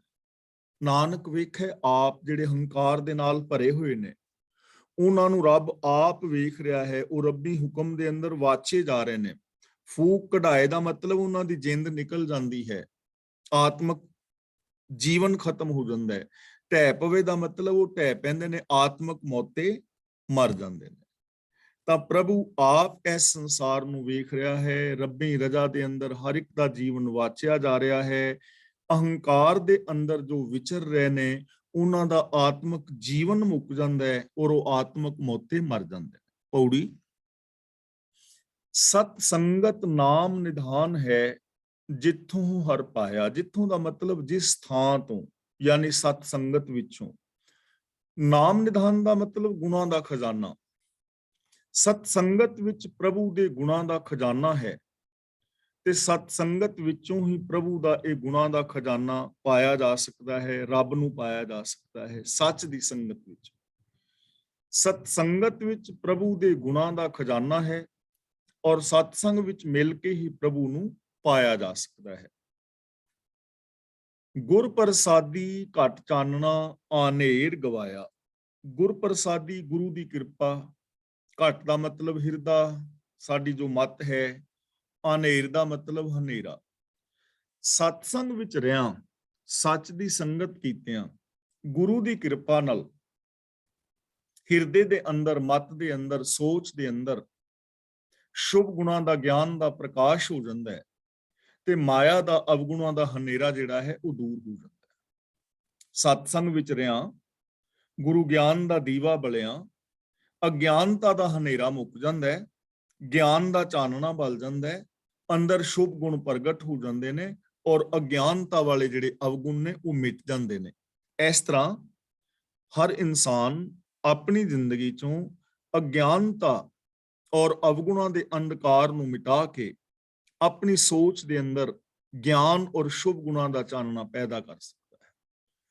ਲੋਹਾ ਪਾਰਸ ਭੇਟੀਐ ਕੰਚਨ ਹੋਏ ਆਇਆ। ਪਾਰਸ ਦਾ ਮਤਲਬ ਪਾਰਸ, ਕੰਚਨ ਦਾ ਮਤਲਬ ਸੋਨਾ। ਮਿਸਾਲ ਦੇ ਰਹੇ ਨੇ ਕਿ ਜਿਵੇਂ ਆਮ ਮਨੌਤ ਹੈ ਕਿ ਪਾਰਸ ਦੇ ਨਾਲ ਲੋਹਾ ਲਾਇਆ ਸੋਨਾ ਬਣ ਜਾਂਦਾ ਹੈ, ਐਵੇਂ ਸਤਸੰਗ ਵਿੱਚ ਜਾ ਕੇ ਗੁਰੂ ਦੇ ਚਰਨ ਪਰਸਨ ਦੇ ਨਾਲ ਗੁਰੂ ਪਾਰਸ ਹੈ। ਸਾਡੀ ਸੋਚ ਲੋਹੇ ਵਰਗੀ ਹੈ ਤਾਂ ਉਹ ਲੋਹੇ ਵਰਗੀ ਸੋਚ ਸ਼ੁੱਧ ਸੋਨੇ ਵਰਗੀ ਬਣ ਜਾਂਦੀ ਹੈ। ਜਦੋਂ ਕੋਈ ਗੁਰੂ ਗਿਆਨ ਦਾ ਧਾਰਨੀ ਹੁੰਦਾ ਹੈ ਤਾਂ ਉਹ ਲੋਹੇ ਤੋਂ ਸੋਨੇ ਵਰਗਾ ਬਣ ਜਾਂਦਾ ਹੈ। ਗੁਰੂ ਪਾਰਸ ਹੈ, ਗੁਰੂ ਪਾਰਸ ਨਾਲ ਮਿਲ ਕੇ ਲੋਹੇ ਵਰਗਾ ਇਨਸਾਨ ਪਾਰਸ ਵਰਗਾ ਹੋ ਜਾਂਦਾ ਹੈ। ਯਾਨੀ ਉਹਦੀ ਜਿਹੜੀ ਸੀਮਤ ਸੋਚ ਹੈ ਉਹ ਬੜੀ ਵਿਸ਼ਾਲ ਔਰ ਬੜੀ ਕੀਮਤੀ ਸੋਚ ਬਣ ਜਾਂਦੀ ਹੈ। ਘਟੀਆ ਸੋਚ ਬੜੀ ਕੀਮਤੀ ਸੋਚ ਹੋ ਜਾਂਦੀ ਹੈ, ਉਹ ਬੜੇ ਉੱਚੇ ਜੀਵਨ ਵਾਲਾ ਬਣ ਜਾਂਦਾ ਹੈ। ਨਾਨਕ ਸਤਿਗੁਰ ਮਿਲਿਆ ਨਾਉ ਪਾਈ ਹੈ, ਮਿਲ ਨਾਮ ਧਿਆਇਆ। ਸਤਿਗੁਰ ਮਿਲਿਆ ਦਾ ਮਤਲਬ ਜੇ ਗੁਰੂ ਮਿਲ ਪਏ, ਤੇ ਮਿਲ ਦਾ ਮਤਲਬ ਮਿਲ ਕੇ। ਗੁਰੂ ਪਾਤਸ਼ਾਹ ਜੀ ਕਹਿੰਦੇ ਨੇ, ਹੇ ਨਾਨਕ ਜੇ ਸਤਿਗੁਰ ਮਿਲ ਪਏ ਤੇ ਗੁਰੂ ਦੀ ਛੋਹ ਦੇ ਨਾਲ ਨਾਉ ਪਾਈਏ, ਸਾਨੂੰ ਹੁਕਮ ਮਿਲ ਜਾਂਦਾ ਹੈ, ਹੁਕਮ ਦੀ ਸੂਝ ਮਿਲ ਜਾਂਦੀ ਹੈ। ਨਾਉ ਪਾਈਏ ਦਾ ਮਤਲਬ ਹੁਕਮ ਦੀ ਸਮਝ ਮਿਲ ਜਾਂਦੀ ਹੈ, ਹੁਕਮ ਦਾ ਗਿਆਨ ਮਿਲ ਜਾਂਦਾ ਹੈ, ਰੱਬੀ ਸਿਫਤ ਸਲਾਹ ਮਿਲ ਜਾਂਦੀ ਹੈ। ਮਿਲ ਨਾਮ ਧਿਆਈਏ, ਤੇ ਗੁਰੂ ਨੂੰ ਮਿਲ ਕੇ ਨਾਮ ਧਿਆਈਏ ਦਾ ਮਤਲਬ ਹੁਕਮ ਦੇ ਵਿੱਚ ਆਪਣਾ ਧਿਆਨ ਜੋੜ ਲਈਦਾ। ਧਿਆਨ ਦੇ ਵਿੱਚ ਹੁਕਮ ਵਸ ਜਾਂਦਾ ਹੈ, ਹੁਕਮ ਧਿਆਨ ਦੇ ਵਿੱਚ ਵਸ ਜਾਂਦਾ ਹੈ ਔਰ ਧਿਆਨ ਹੁਕਮ ਦੇ ਨਾਲ ਲੱਗਾ ਰਹਿੰਦਾ ਹੈ। ਯਾਨੀ ਸਤ ਸੰਗਤ ਵਿੱਚ ਜੇ ਗੁਰੂ ਮਿਲ ਪਏ, ਗੁਰੂ ਦੇ ਮਿਲਾਪ ਦੀ ਛੂਹ ਦੇ ਨਾਲ ਗੁਰੂ ਗਿਆਨ ਸਦਕਾ ਹੁਕਮ ਦੀ ਸਮਝ ਪੈਂਦੀ ਹੈ ਔਰ ਗੁਰੂ ਨੂੰ ਮਿਲ ਕੇ ਨਾਮ ਦੇ ਅੰਦਰ, ਹੁਕਮ ਦੇ ਅੰਦਰ ਲਗਨ ਲੱਗ ਜਾਂਦੀ ਹੈ। ਜਿਨ ਕੈ ਪੋਤੈ ਪੁੰਨ ਹੈ ਤਿਨੀ ਦਰਸ਼ਨ ਪਾਇਆ। ਪੋਤੈ ਦਾ ਮਤਲਬ ਹੁੰਦਾ ਹੈ ਖਜ਼ਾਨਾ, ਪੋਤ ਦਾ ਮਤਲਬ ਖਜ਼ਾਨਾ। ਜਿਨ ਕੈ ਪੋਤੈ ਪੁੰਨ ਹੈ, ਪੁੰਨ ਦਾ ਮਤਲਬ ਨੇਕੀ, ਨੇਕ ਕਰਮ, ਨੇਕ ਸੰਸਕਾਰ। ਤਿਨੀ ਦਰਸ਼ਨ ਪਾਇਆ। ਹੁਣ ਜਿਨ ਕੈ ਪੋਤੈ, ਜਿਨ੍ਹਾਂ ਦੇ ਪੱਲੇ, ਜਿਨ੍ਹਾਂ ਦੇ ਅੰਦਰ, ਪੁੰਨ ਦਾ ਮਤਲਬ ਨੇਕੀਆਂ ਦੇ ਬੀਜ ਨੇ, ਜਿਨ੍ਹਾਂ ਨੇ ਆਪਣੇ ਅੰਦਰ ਸ਼ੁਭ ਸੰਸਕਾਰ ਪੈਦਾ ਕੀਤੇ ਨੇ। ਤਿਨੀ ਦਰਸ਼ਨ ਪਾਇਆ, ਉਹ ਦਰਸ਼ਨ ਪਾ ਲੈਂਦੇ ਨੇ। ਜਿਨ੍ਹਾਂ ਦੇ ਅੰਦਰ ਭਲਾਈ ਮੌਜੂਦ ਹੈ ਉਹ ਦਰਸ਼ਨ ਦੀ ਪ੍ਰਾਪਤੀ ਕਰ ਲੈਂਦੇ ਨੇ, ਉਹਨਾਂ ਨੂੰ ਰੱਬ ਦਾ ਦਰਸ਼ਨ ਹੁੰਦਾ ਹੈ। ਉਹ ਹਰ ਇਨਸਾਨ ਦੇ ਵਿੱਚ ਰੱਬ ਨੂੰ ਵੇਖਦੇ ਨੇ, ਉਹਨਾਂ ਨੂੰ ਇਹ ਸਾਰਾ ਸੰਸਾਰ ਰੱਬ ਦਾ ਰੂਪ ਨਜ਼ਰੀ ਪੈਂਦਾ ਹੈ। ਉਹਨਾਂ ਨੂੰ ਸਮਝ ਆ ਜਾਂਦੀ ਹੈ ਕਿ ਇਹ ਵਿਸ਼ ਸੰਸਾਰ ਤੁਮ ਦੇਖਦੇ, ਇਹ ਹਰ ਕਾ ਰੂਪ ਹੈ, ਹਰ ਰੂਪ ਨਦਰੀ ਆਇਆ। ਉਹਨਾਂ ਨੂੰ ਸਮਝ ਪੈ ਜਾਂਦੀ ਹੈ ਜੇਤੇ ਔਰਤ ਮਰਦਾਂ ਸਾਜੇ, ਇਹ ਸਭ ਰੂਪ ਤੁਮਹਾਰੇ। ਉਹ ਫਿਰ ਇਸਤਰੀਆਂ ਪੁਰਸ਼ਾਂ ਇਨਸਾਨਾਂ ਦੇ ਵਿੱਚੋਂ ਰੱਬ ਦੇ ਦਰਸ਼ਨ ਕਰਦਾ ਹੈ, ਆਪਣੇ ਅੰਦਰੋਂ ਰੱਬੀ ਗੁਣਾਂ ਨੂੰ ਵੇਖਦਾ ਹੈ। ਉਹ ਫਿਰ ਹਰ ਇੱਕ ਦੇ ਨਾਲ ਰੱਬ ਵਰਗਾ ਪਿਆਰ ਵਿਹਾਰ ਕਰਦਾ ਹੈ। ਸ਼ਲੋਕ ਮਹਿਲਾ ਪਹਿਲਾ। ਤ੍ਰਿਗ ਤਿਨਾ ਕਾ ਜੀਵਿਆ, ਜੇ ਲਿਖ ਲਿਖ ਵੇਚੈ ਨਾਉ। ਇਸ ਸ਼ਲੋਕ ਦੇ ਅੰਦਰ ਜਿਹੜੇ ਪੜ੍ਹੇ ਨੇ, ਅਕਲਵੰਦ ਨੇ, ਮੁੱਲਾ ਮੁਲਾਣੇ ਪੰਡਿਤ ਨੇ, ਪੁਜਾਰੀ ਨੇ, ਜਾਂ ਹੁਣ ਅੱਜ ਕੱਲ ਵਿੱਚ ਅਸੀਂ ਭਾਈ ਗ੍ਰੰਥੀ ਵੀ ਸ਼ਾਮਲ ਹਾਂ, ਪੜ੍ਹਿਆਂ, ਅਕਲਵਾਨਾਂ, ਮੁਲਾਣਿਆਂ, ਪੰਡਤਾਂ ਦੀ ਜ਼ਿੰਦਗੀ ਉੱਤੇ ਇੱਕ ਨਜ਼ਰ ਮਾਰ ਰਹੇ ਨੇ ਔਰ ਸਮਝਾ ਰਹੇ ਨੇ ਕਿ ਜਿਹੜੇ ਪੈਸੇ ਲੈਣ ਖਾਤਰ ਲੋਕਾਂ ਨੂੰ ਤਵੀਤ ਔਰ ਜੰਤਰ ਮੰਤਰ ਲਿਖ ਕੇ ਦਿੰਦੇ ਨੇ ਜਾਂ ਦਿੰਦੇ ਸਨ, ਉਹਨਾਂ ਨੂੰ ਵਿਦਵਾਨ ਹੋਣ ਦਾ ਅਸਲ ਭਾਵ ਦੱਸ ਰਹੇ ਨੇ ਔਰ ਆਮ ਲੁਕਾਈ ਨੂੰ ਸਮਝਾ ਰਹੇ ਨੇ ਕਿ ਵਿਦਵਤਾ ਜਾਂ ਅਕਲ ਕਿਹਨੂੰ ਕਹਿੰਦੇ ਨੇ। ਤੇ ਨਾਲ ਦੱਸਦੇ ਨੇ ਕਿ ਅਸਲ ਵਿਦਿਆ ਔਰ ਅਸਲ ਅਕਲ ਜਾਂ ਅਕਲ ਵਾਲਾ ਉਹਨੂੰ ਕਿਹਾ ਜਾਂਦਾ ਹੈ, ਉਸ ਵਿਦਿਆ ਨੂੰ ਜਿਹੜੀ ਵਿਦਿਆ, ਜਿਹੜੀ ਅਕਲ ਸਾਨੂੰ ਰੱਬ ਨਾਲ ਜੋੜੇ, ਸ਼ੁਭ ਗੁਣਾਂ ਦੇ ਨਾਲ ਜੋੜੇ। ਹਰ ਗੱਲ ਨੂੰ ਸਮਝ ਕੇ, ਚੱਲਣ ਦੇ ਨਾਲ ਮੁਲਕ ਵਿੱਚੋਂ ਭੁੱਖ ਨੰਗ ਨੂੰ ਦੂਰ ਕਰੇ, ਸਮਾਜ ਵਿੱਚੋਂ ਬੁਰਾਈਆਂ ਨੂੰ ਮਿਟਾਏ, ਸਮਾਜ ਦੇ ਲੋਕਾਂ ਨੂੰ ਸਿੱਧੇ ਰਾਹ ਤੇ ਤੁਰਨ ਦੀ ਅਕਲ ਦੇਵੇ, ਔਰ ਇਸ ਸੰਸਾਰ ਤੋਂ ਰਿਸ਼ਵਤਖੋਰੀ, ਚੋਰ ਬਜ਼ਾਰੀ 2 ਨੰਬਰ ਦੇ ਧੰਦੇ ਹੋਣ, ਇਨਸਾਨ ਦੇ ਅੰਦਰ ਇਨਸਾਨੀਅਤ ਪੈਦਾ ਹੋਵੇ, ਰੱਬੀ ਰਜ਼ਾ ਵਿੱਚ ਲੋਕ ਤੁਰ ਸਕਣ। ਜਿਹੜਾ ਬੰਦਾ ਇਹ ਸਿੱਖਿਆ ਦਿੰਦਾ ਹੈ ਉਸ ਅਕਲ ਨੂੰ ਸਹੀ ਅਕਲ ਸਮਝਣਾ ਚਾਹੀਦਾ ਹੈ ਕਿ ਇਹ ਬੰਦਾ ਅਕਲਵਾਨ ਹੈ, ਇਹ ਅਕਲ ਠੀਕ ਹੈ।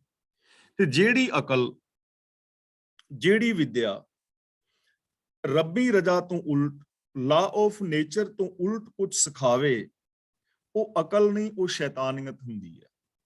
ਉਹ ਲੋਕ ਅਕਲਵਾਨ ਨਹੀਂ, ਉਹ ਸ਼ੈਤਾਨ ਹੁੰਦੇ ਨੇ, ਔਰ ਉਹ ਸ਼ੈਤਾਨੀਅਤ ਔਰ ਹੈਵਾਨੀਅਤ ਦਾ ਅੱਡਾ ਬਣ ਜਾਂਦੇ ਨੇ। ਇਹ ਚੀਜ਼ ਇਸ ਸ਼ਲੋਕ ਵਿੱਚ ਸਾਨੂੰ ਸਮਝਾ ਰਹੇ ਨੇ। ਤ੍ਰਿਗ ਤਿਨਾ ਕਾ ਜੀਵਿਆ ਜੇ ਲਿਖ ਲਿਖ ਵੇਚੈ ਨਾਉ। ਜੇ ਦਾ ਮਤਲਬ ਜਿਹੜੇ ਮਨੁੱਖ, ਨਾਉ ਦਾ ਮਤਲਬ ਤਵੀਤ ਤੇ ਜੰਤਰ ਮੰਤਰ ਆਦਿਕ ਦੀ ਸ਼ਕਲ ਵਿੱਚ ਜੋ ਪ੍ਰਭੂ ਦੇ ਨਾਮ ਨੂੰ, ਗੁਣਾਂ ਨੂੰ ਲਿਖ ਲਿਖ ਕੇ ਵੇਚਦੇ ਨੇ। ਜੋ ਮਨੁੱਖ ਪ੍ਰਭੂ ਦਾ ਨਾਮ ਤਵੀਤ ਔਰ ਜੰਤਰ ਮੰਤਰ ਆਦਿਕ ਦੀ ਸ਼ਕਲ ਵਿੱਚ ਲਿਖ ਕੇ ਵੇਚਦੇ ਨੇ, ਉਹਨਾਂ ਦੇ ਜੀਵਨ ਨੂੰ ਲਾਹਨਤ ਹੈ। ਤ੍ਰਿਗ, ਲਾਹਨਤ ਉਹਨਾਂ ਦੇ ਜੀਵਨ ਨੂੰ। ਤੁਸੀਂ ਦੇਖਿਆ ਹੋਵੇਗਾ ਪਿੰਡਾਂ ਦੇ ਅੰਦਰ ਅੱਜ ਕੱਲ ਤਾਂ ਇਹ ਚਲਨ ਘਟ ਗਿਆ, ਲੇਕਿਨ ਹਾਲੇ ਵੀ ਹੈ, ਬਹੁਤ ਹੈ, ਹਾਲੇ ਵੀ ਹੈ। ਪੜ੍ਹੇ ਲਿਖੇ ਲੋਕ ਇਸ ਚੱਕਰ ਵਿੱਚ ਪਏ ਨੇ। ਬਾਬਿਆਂ ਦੇ ਕੋਲ ਜਾਓ ਨਾ, ਤੁਹਾਨੂੰ ਤਵੀਤ ਦਿੰਦੇ ਨੇ ਕਿ ਇਹ ਤਵੀਤ ਲੈ ਜਾਓ, ਉਹ ਕੁਛ ਲਿਖ ਦਿੰਦੇ ਨੇ, ਇਹਨੂੰ ਪਾਣੀ ਵਿੱਚ ਘੋਲ ਕੇ ਬੱਚੇ ਨੂੰ ਪਿਆ ਦਿਓ, ਜਾਂ ਕਿਸੇ ਨੂੰ ਰੋਟੀ ਵਿੱਚ ਪਾ ਕੇ ਖਵਾ ਦਿਓ, ਜਾਂ ਕਹਿੰਦੇ ਨੇ ਇਸ ਤਵੀਤ ਨੂੰ ਗਲ ਦੇ ਵਿੱਚ ਪਾ ਲਿਓ। ਮੈਂ ਨਾ ਇੱਥੇ ਗ੍ਰੰਥੀ ਦੀ ਡਿਊਟੀ ਕਰਦਾ ਸੀ ਤੇ ਪ੍ਰਸ਼ਾਦੇ ਉਦੋਂ ਇਕੱਠੇ ਕਰਕੇ ਘਰਾਂ ਚੋਂ ਲਿਆਈਦੇ ਸੀ। ਮੈਂ ਖੁਦ ਆਪਣੇ ਜੀਵਨ ਦੀ ਗੱਲ ਦੱਸ ਰਿਹਾ। ਪ੍ਰਸ਼ਾਦੇ ਇਕੱਠੇ ਕਰਨ ਵਾਸਤੇ ਮੈਂ ਗਿਆ ਸੀ ਤੇ ਪ੍ਰਸ਼ਾਦੇ ਲੈ ਕੇ ਆਏ ਤੇ ਸਾਡੇ ਘਰ ਸਾਡੀ ਰਿਸ਼ਤੇਦਾਰ ਇੱਕ ਬੀਬੀ ਆਈ ਸੀ, ਸਾਡੇ ਚਾਚੇ ਦੀ ਨੂੰਹ ਸੀ, ਤੇ ਅਸੀਂ ਪ੍ਰਸ਼ਾਦੇ ਉਹ ਦਿੱਤੇ ਤੇ ਪ੍ਰਸ਼ਾਦੇ ਬੜੇ ਸੋਹਣੇ ਚੋਪੜੇ ਸੀ ਤੇ ਉਹਨੂੰ ਅਸੀਂ ਉਹ ਪ੍ਰਸ਼ਾਦੇ ਦਿੱਤੇ ਤੇ ਉਹ ਅੱਗੋਂ ਮਜ਼ਾਕ ਕਰਨ ਲੱਗ ਗਈ, ਐਵੇਂ ਤੁਸੀਂ ਬਾਬੇ ਥੋੜੀ ਬਣੇ ਹੋ, ਵੇਖਾ ਕਿੰਨੇ ਚੋਪੜੇ ਚੋਪੜੇ ਪ੍ਰਸ਼ਾਦੇ ਹੁੰਦੇ ਨੇ, ਸੋਹਣੇ ਸੋਹਣੇ।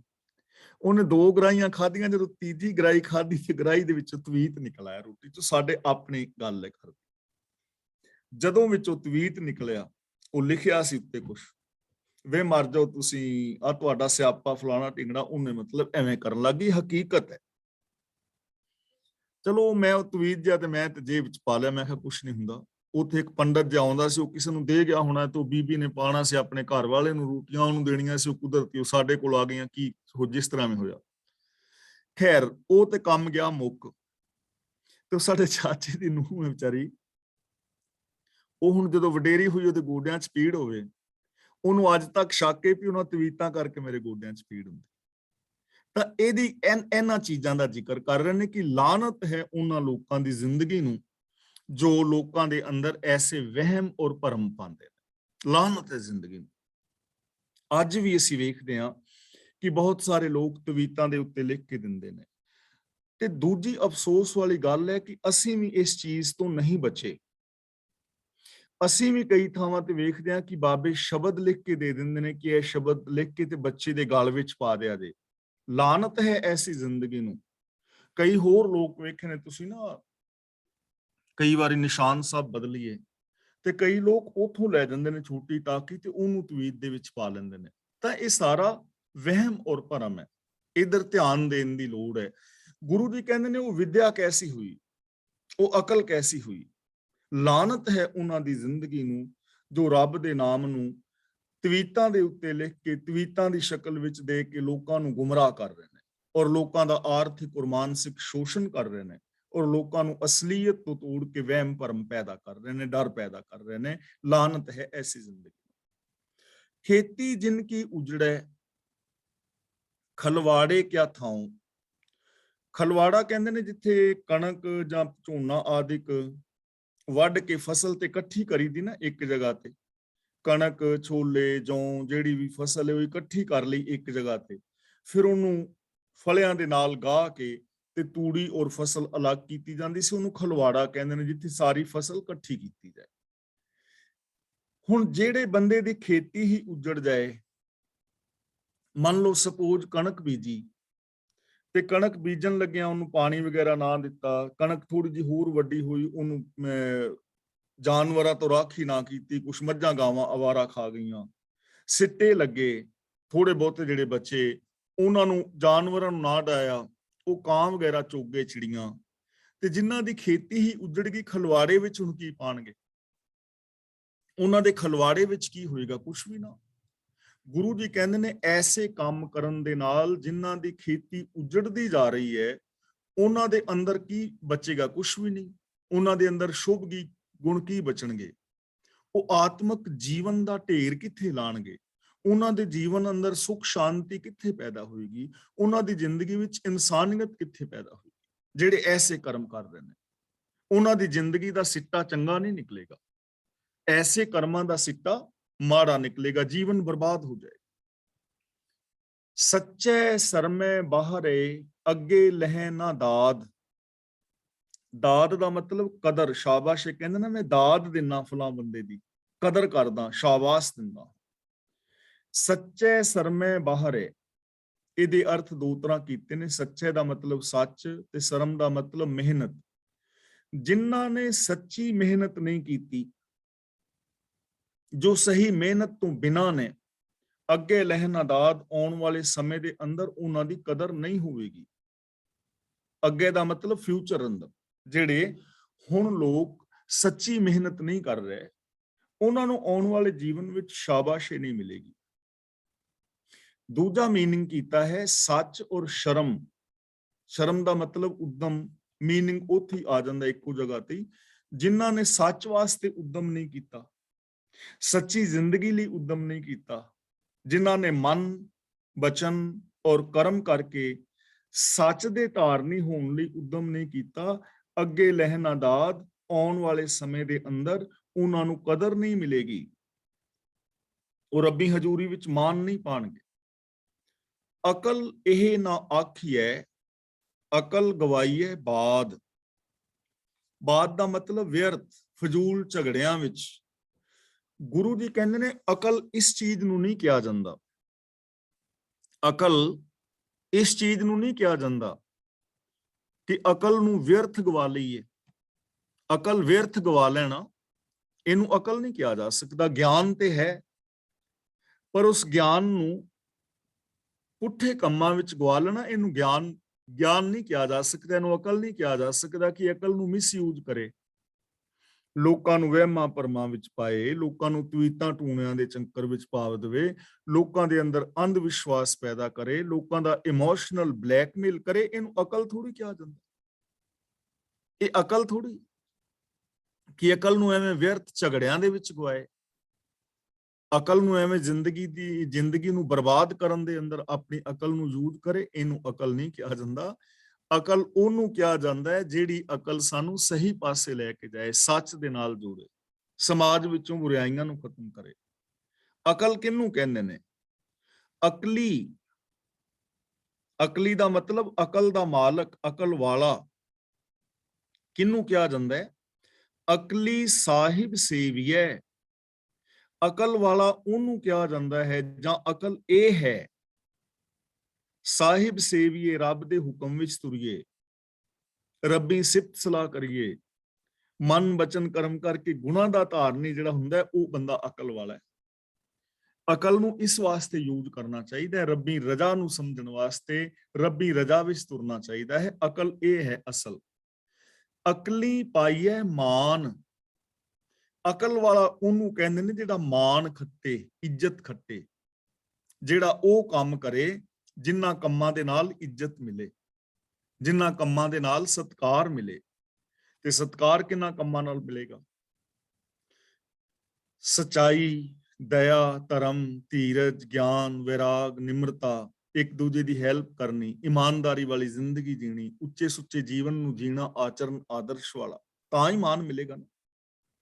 ਤਾਂ ਗੁਰੂ ਜੀ ਕਹਿੰਦੇ ਨੇ ਅਕਲ ਇਹ ਹੈ ਕਿ ਉਸ ਅਕਲ ਰਾਹੀਂ ਮਾਣ ਖੱਟੇ, ਇੱਜ਼ਤ ਹਾਸਲ ਕਰੇ।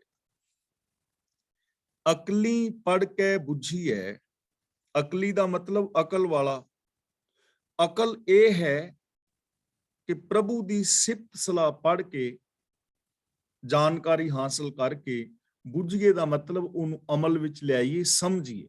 ਬੁੱਝੀਏ ਦਾ ਮਤਲਬ ਸਮਝੀਏ, ਪੜ੍ਹ ਕੇ ਬੁੱਝੀਏ।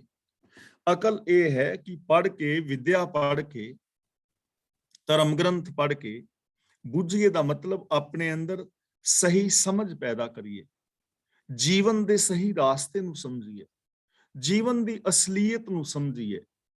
ਅਕਲੀ ਕੀਚੈ ਦਾਨ, ਤੇ ਦਾਨ ਦਾ ਮਤਲਬ ਅਕਲ ਉਹ ਹੈ ਕਿ ਇਹ ਸ਼ੁਭ ਗੁਣਾਂ ਨੂੰ ਅੱਗੇ ਵੀ ਦਾਨ ਕਰੀਏ, ਅੱਗੇ ਵੀ ਪ੍ਰਚਾਰੀਏ, ਹੋਰਨਾਂ ਨੂੰ ਵੀ ਸਮਝਾਈਏ। ਅਕਲ ਇਹ ਹੈ। ਅਕਲ ਇਹ ਨਹੀਂ ਕਿ ਆਪਣੀ ਅਕਲ ਦੇ ਨਾਲ ਲੋਕਾਂ ਨੂੰ ਲੁੱਟੀਏ, ਲੋਕਾਂ ਵਿੱਚ ਨਰਕਾਂ ਸਵਰਗਾਂ ਦੇ ਭਰਮ ਪੈਦਾ ਕਰੀਏ, ਲੋਕਾਂ ਅੰਦਰ ਅਖੌਤੀ ਜੰਤਰ ਮੰਤਰ ਔਰ ਅਖੌਤੀ ਆ ਜਿੰਨੇ ਵੀ ਆ ਜੋਤਸ਼ੀਆਂ ਤੇ ਹੋਰ ਜਿਹੜੇ ਕਰਮ ਕਾਂਡ ਨੇ, ਇਹਨਾਂ ਨੂੰ ਪ੍ਰਚਾਰ ਕੇ ਲੋਕਾਂ ਨੂੰ ਲੁੱਟੀਏ। ਇਹ ਅਕਲ ਨਹੀਂ ਹੈ। ਅਸਲੀ ਅਕਲ ਇਹ ਹੈ ਕਿ ਧਰਮ ਗ੍ਰੰਥਾਂ ਨੂੰ ਪੜ੍ਹ ਕੇ, ਹੋਰ ਪੜ੍ਹਾਈ ਕਰਕੇ ਜੀਵਨ ਦੇ ਸਹੀ ਰਾਸਤੇ ਨੂੰ ਸਮਝੀਏ, ਸਹੀ ਜੀਵਨ ਜੁਗਤ ਨੂੰ ਸਮਝੀਏ, ਔਰ ਇਸ ਜੀਵਨ ਜੁਗਤ ਔਰ ਇਸ ਗਿਆਨ ਦਾ ਦਾਨ ਅੱਗੇ ਕਰੀਏ, ਭਾਵ ਇਸ ਗਿਆਨ ਨੂੰ ਅੱਗੇ ਵੀ ਵੰਡੀਏ। ਨਾਨਕ ਆਖੇ ਰਾਹ ਇਹ, ਹੋਰ ਗੱਲਾਂ ਸ਼ੈਤਾਨ। ਗੁਰੂ ਪਾਤਸ਼ਾਹ ਜੀ ਕਹਿੰਦੇ ਨੇ ਕਿ ਨਾਨਕ ਆਖਦਾ ਹੈ ਜ਼ਿੰਦਗੀ ਦਾ ਸਹੀ ਰਾਸਤਾ ਸਿਰਫ ਇਹੋ ਹੀ ਹੈ। ਨਾਨਕ ਆਖੇ ਰਾਹ ਇਹ ਜ਼ਿੰਦਗੀ ਦਾ ਸਹੀ ਰਾਸਤਾ ਹੈ ਕਿ ਅਕਲ ਨੂੰ ਕੰਮ ਵਿੱਚ ਲੈਣਾ, ਗਿਆਨ ਦੀ ਸਹੀ ਵਰਤੋਂ ਕਰਨੀ, ਪੜ੍ਹ ਕੇ ਸਮਝਣਾ, ਜੀਵਨ ਦੀ ਅਸਲੀਅਤ ਨੂੰ ਸਮਝਣਾ, ਰੱਬੀ ਹੁਕਮ ਨੂੰ ਸਮਝਣਾ, ਰੱਬੀ ਗੁਣਾਂ ਦੇ ਧਾਰਨੀ ਹੋਣਾ, ਔਰ ਹੋਰਨਾਂ ਦੇ ਅੰਦਰ ਇਹਨਾਂ ਚੀਜ਼ਾਂ ਨੂੰ ਪ੍ਰਚਾਰਨਾ। ਅਸਲੀ ਜ਼ਿੰਦਗੀ ਦਾ ਰਾਸਤਾ ਇਹ ਹੈ, ਹੁਕਮ ਰਜ਼ਾ ਵਿੱਚ ਤੁਰਨਾ। ਹੋਰ ਗੱਲਾਂ ਸ਼ੈਤਾਨ, ਹੋਰ ਜਿੰਨੀਆਂ ਵੀ ਗੱਲਾਂ ਨੇ, ਲਾਂਭ ਦੀਆਂ ਗੱਲਾਂ ਨੇ, ਉਹ ਗੱਲਾਂ ਦੱਸਣ ਵਾਲਾ ਬੰਦਾ ਸ਼ੈਤਾਨ ਹੈ।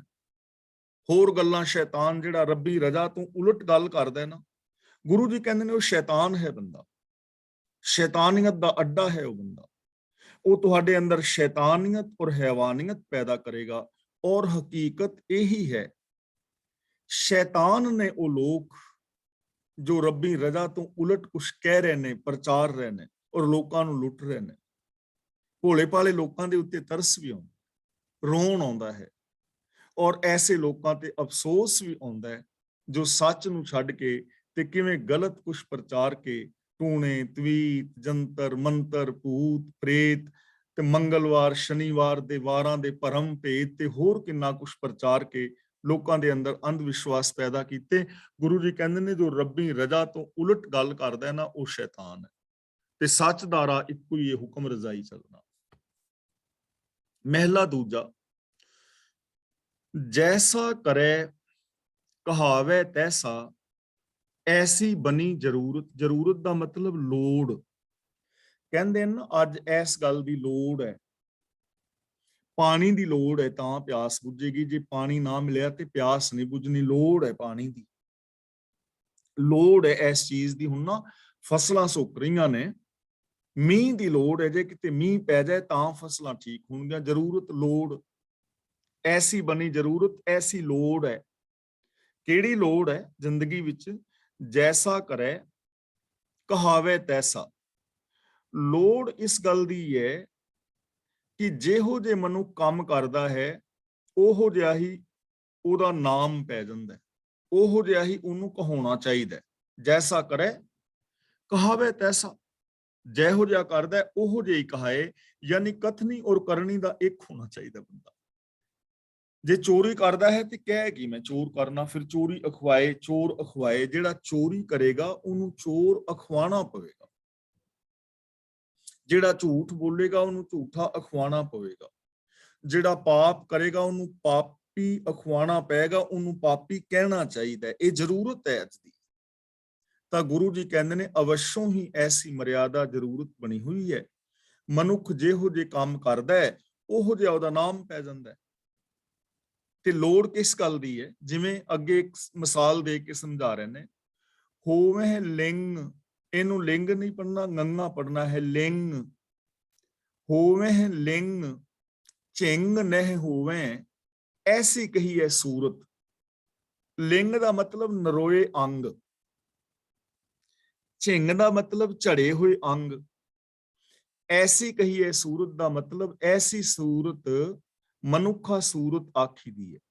ਮਨੁੱਖਾ ਸਰੀਰ ਜਿਹੋ ਜਿਹਾ ਇਹੋ ਜਿਹਾ ਹੋਣਾ ਚਾਹੀਦਾ। ਮਤਲਬ ਮਿਸਾਲ ਸਮਝ ਲਓ ਪਹਿਲਾਂ ਕਿ ਜਿਸ ਬੰਦੇ ਦੇ ਸਰੀਰਕ ਅੰਗ ਨਰੋਏ ਨੇ, ਹੱਥ, ਪੈਰ, ਅੱਖਾਂ, ਨੱਕ, ਕੰਨ ਆਦਿਕ, ਇਹਨੂੰ ਕਹਿੰਦੇ ਨੇ ਲਿੰਗ, ਨਰੋਏ ਅੰਗ। ਉਹਨੂੰ ਕਹਿੰਦੇ ਨੇ ਬੜਾ ਸੋਹਣਾ ਹੈ। ਮਨੁੱਖਾ ਸਰੀਰ ਹੋਣਾ ਵੀ ਐਸੇ ਹੀ ਚਾਹੀਦਾ। ਚਿੰਗ ਕਹਿੰਦੇ ਨੇ ਝੜੇ ਹੋਏ। ਹੁਣ ਐਵੇਂ ਤੇ ਨਹੀਂ ਨਾ ਹੋਣਾ ਚਾਹੀਦਾ ਵੀ ਬੰਦੇ ਨੂੰ ਪੋਲੀਓ ਹੋ ਜਾਏ, ਲੱਤਾਂ ਹੀ ਨਾ ਦੋਵੇਂ ਹੋਣ, ਬਾਹਾਂ ਨਾ ਦੋਵੇਂ ਹੋਣ, ਅੱਖਾਂ ਨਾ ਹੋਣ, ਨੱਕ ਨਾ ਹੋਏ, ਤਾਂ ਬੰਦਾ ਕਿਵੇਂ ਦਾ ਹੋਏਗਾ? ਸਾਬਤ ਸੂਰਤ ਹੀ ਹੈ ਨਾ, ਤਾਂ ਹੀ ਮਨੁੱਖਾ ਸਰੀਰ ਸੋਹਣਾ ਲੱਗਦਾ ਹੈ। ਇਹੋ ਜੀ ਸੂਰਤ ਸੋਹਣੀ ਲੱਗਦੀ ਹੈ। ਤੇ ਜਿਹਦੇ ਵਿਚਾਰੇ ਦੇ ਅੰਗ ਝੜੇ ਹੋਣ, ਉਹ ਕਿੰਨਾ ਦੁਖੀ ਰਹਿੰਦਾ ਹੈ। ਸੋਹਣਾ ਸੁੰਦਰ ਵੀ ਨਹੀਂ ਲੱਗਦਾ, ਉਹ ਇੱਕ ਵੱਖਰਾ ਟੌਪਿਕ ਹੈ। ਲੇਕਿਨ ਉਹ ਜਿਹੜਾ ਬੰਦਾ ਹੈ, ਕਿਸੇ ਵਿਚਾਰਾ ਕੰਮ ਦਾ ਵੀ ਨਹੀਂ ਹੁੰਦਾ ਨਾ, ਕੰਮ ਵੀ ਨਹੀਂ ਕੋਈ ਕਰ ਪਾਏਗਾ। ਉਹ ਵਿਚਾਰਾ ਦੂਜਿਆਂ ਦੇ ਉੱਤੇ ਸਗੋਂ ਭਾਰ ਹੁੰਦਾ ਹੈ। ਤਾਂ ਗੁਰੂ ਜੀ ਕਹਿੰਦੇ ਨੇ ਐਸੀ ਮਰਿਆਦਾ ਅਨੁਸਾਰ ਉਹੀ ਜਿਸਮ ਮਨੁੱਖਾ ਸਰੀਰ ਜਿਸਮ ਅਖਵਾਨ ਦੇ ਲਾਇਕ ਹੈ, ਜਿਹਦੇ ਅੰਗ ਨਰੋਏ ਨੇ। ਨਰੋਏ ਅੰਗਾਂ ਦਾ ਮਤਲਬ ਜੋ ਅੱਖਾਂ ਦੇ ਨਾਲ ਹਰ ਇੱਕ ਵਿੱਚ ਰੱਬ ਨੂੰ ਵੇਖਦਾ ਹੈ, ਜੋ ਜ਼ੁਬਾਨ ਦੇ ਨਾਲ ਸੱਚੇ ਪਿਆਰੇ ਬੋਲ ਬੋਲਦਾ ਹੈ, ਨਰੋਏ ਬੋਲ ਬੋਲਦਾ ਹੈ, ਜੋ ਕੰਨਾਂ ਦੇ ਨਾਲ ਸੱਚ ਸੁਣਦਾ ਹੈ, ਜੋ ਹੱਥਾਂ ਦੇ ਨਾਲ ਚੰਗੀ ਕਿਰਤ ਕਰਦਾ ਹੈ, ਇਮਾਨਦਾਰੀ ਦੀ, ਔਰ ਕਿਸੇ ਦਾ ਸਹਿਯੋਗ ਕਰਦਾ ਹੈ। ਨਰੋਏ ਪੈਰਾਂ ਦਾ ਮਤਲਬ ਜੋ ਪੈਰਾਂ ਦੇ ਨਾਲ ਸਿੱਧੇ ਰਾਹਾਂ ਤੇ ਜਾਂਦਾ ਹੈ। ਨਰੋਏ ਮਨ ਦਾ ਮਤਲਬ ਜੋ ਸੱਚ ਸੋਚਦਾ ਹੈ। ਇਹੋ ਜਿਹੀ ਮੂਰਤ ਹੋਣੀ ਚਾਹੀਦੀ ਹੈ। ਝਿੰਗ ਦਾ ਮਤਲਬ ਝੜੇ ਹੋਏ ਅੰਗ ਨਹੀਂ ਹੋਣੇ ਚਾਹੀਦੇ। ਅੱਖਾਂ ਝੜੀਆਂ ਹੋਣ ਕਿ ਬਗਾਨੀ ਔਰਤ ਨੂੰ ਮਾੜੀ ਨਜ਼ਰ ਨਾਲ ਵੇਖਣ ਜਾਂ ਪਰਾਏ ਧਨ ਨੂੰ ਮਾੜੀ ਨਜ਼ਰ ਨਾਲ ਵੇਖਣ। ਉਹਦੇ ਕੰਨ ਝੜੇ ਹੋਏ ਸਮਝੋ, ਜਿਹੜਾ ਨਿੰਦਾ ਚੁਗਲੀ ਆਦਿਕ ਸੁਣਦਾ ਹੈ।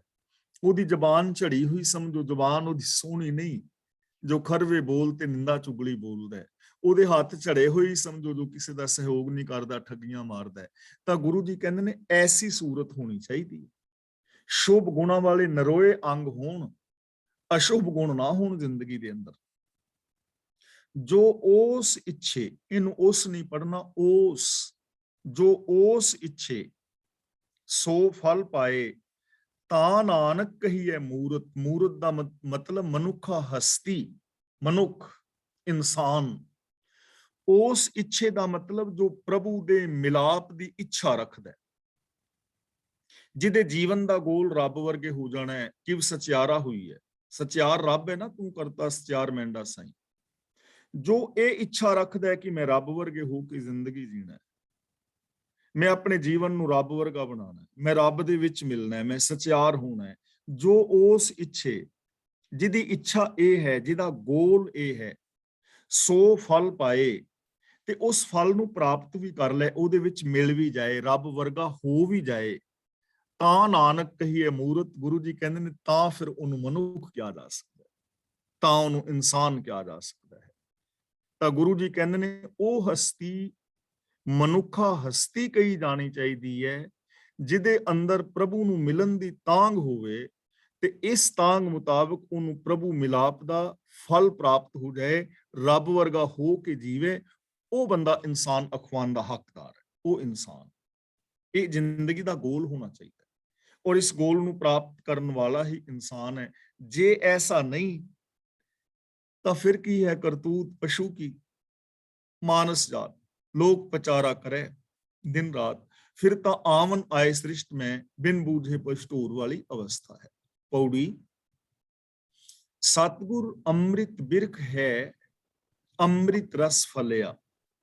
बिरख ਦਾ ਮਤਲਬ ਰੁੱਖ। ਤਾਂ ਗੁਰੂ ਜੀ ਕਹਿੰਦੇ ਨੇ ਗੁਰੂ ਮਾਨੋ ਅੰਮ੍ਰਿਤ ਦਾ ਰੁੱਖ ਹੈ, ਆਤਮਿਕ ਜੀਵਨ ਦੇਣ ਵਾਲਾ ਰੁੱਖ। ਅੰਮ੍ਰਿਤ ਰਸ ਫਲਿਆ ਦਾ ਮਤਲਬ ਉਹਨੂੰ ਆਤਮਿਕ ਜੀਵਨ ਦੇਣ ਵਾਲਾ ਫਲ ਲੱਗਾ ਹੋਇਆ ਹੈ, ਗਿਆਨ, ਜਿਹੜਾ ਆਤਮਿਕ ਜੀਵਨ ਵਾਲਾ ਫਲ ਦਿੰਦਾ ਹੈ, ਜਿਸ ਪਾਸੋਂ ਆਤਮਿਕ ਜੀਵਨ ਦਾ ਰਸ ਮਿਲਦਾ ਹੈ। ਗੁਰੂ ਇੱਕ ਆਤਮਿਕ ਜੀਵਨ ਦੇਣ ਵਾਲਾ ਰੁੱਖ ਹੈ, ਉਹਦੇ ਨਾਲ ਆਤਮਿਕ ਜੀਵਨ ਦਾ ਫਲ ਲੱਗਾ ਹੋਇਆ ਹੈ, ਜਿਹੜਾ ਰਸ ਦੇ ਨਾਲ ਪਰਿਪੂਰਨ ਹੈ। ਮਤਲਬ ਗੁਰੂ ਕੋਲੋਂ ਗਿਆਨ ਦੀ ਦਾਤ ਲੈ ਕੇ ਅਸੀਂ ਆਤਮਿਕ ਜੀਵਨ ਦਾ ਰਸ ਚੱਖ ਸਕਦੇ ਹਾਂ। ਗੁਰੂ ਇੱਕ ਉਹ ਹਸਤੀ ਹੈ ਜਿਸ ਪ੍ਰਾਪਤ ਸੋ ਲਹੈ ਗੁਰ ਸ਼ਬਦੀ ਮਿਲਿਆ। ਗੁਰ ਸ਼ਬਦੀ ਦਾ ਮਤਲਬ ਗੁਰੂ ਦੇ ਸ਼ਬਦ ਰਾਹੀਂ, ਗੁਰੂ ਦੇ ਉਪਦੇਸ਼ ਰਾਹੀਂ। ਇਹ ਆਤਮਿਕ ਜੀਵਨ ਦੇਣ ਵਾਲਾ ਰੁੱਖ, ਇਹ ਆਤਮਿਕ ਜੀਵਨ ਦੇਣ ਵਾਲਾ ਗੁਰੂ ਗਿਆਨ ਦਾ ਫਲ ਜਾਂ ਆਤਮਿਕ ਜੀਵਨ ਮਿਲਦਾ ਕਿਹਨੂੰ ਹੈ? ਗੁਰ ਸ਼ਬਦੀ ਮਿਲਿਆ, ਗੁਰੂ ਦੇ ਸ਼ਬਦ ਰਾਹੀਂ, ਗੁਰੂ ਦੇ ਉਪਦੇਸ਼ ਰਾਹੀਂ ਐਸੀ ਜ਼ਿੰਦਗੀ ਮਿਲਦੀ ਹੈ।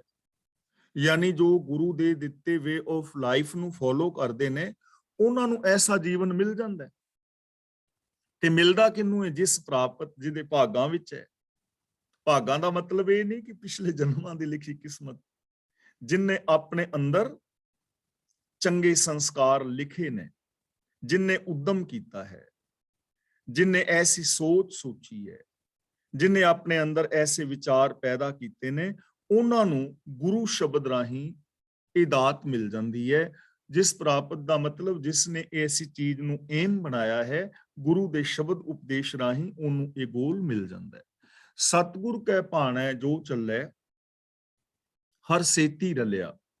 ਜਿਹੜਾ ਮਨੁੱਖ ਗੁਰੂ ਦੇ ਹੁਕਮ ਵਿੱਚ ਚੱਲਦਾ ਹੈ, ਚੱਲਦਾ ਦਾ ਮਤਲਬ ਮਨ, ਬਚਨ, ਕਰਮ ਕਰਕੇ ਗੁਰੂ ਦੇ ਦਿੱਤੇ ਵੇ ਆਫ ਲਾਈਫ ਨੂੰ ਜੋ ਅਪਣਾ ਲੈਂਦਾ ਹੈ, ਹਰ ਸੇਤੀ ਮਿਲਿਆ, ਉਹ ਰੱਬ ਦੇ ਨਾਲ ਮਿਲ ਜਾਂਦਾ ਹੈ, ਉਹ ਰੱਬ ਦੇ ਨਾਲ ਇੱਕ ਰੂਪ ਹੋ ਜਾਂਦਾ ਹੈ, ਉਹ ਬੰਦਾ ਰੱਬ ਵਰਗਾ ਹੋ ਜਾਂਦਾ ਹੈ। ਜਮਕਾਲ ਜੋ ਨਾ ਸਕਈ ਘਟ ਚਾਨਣ ਬਲਿਆ।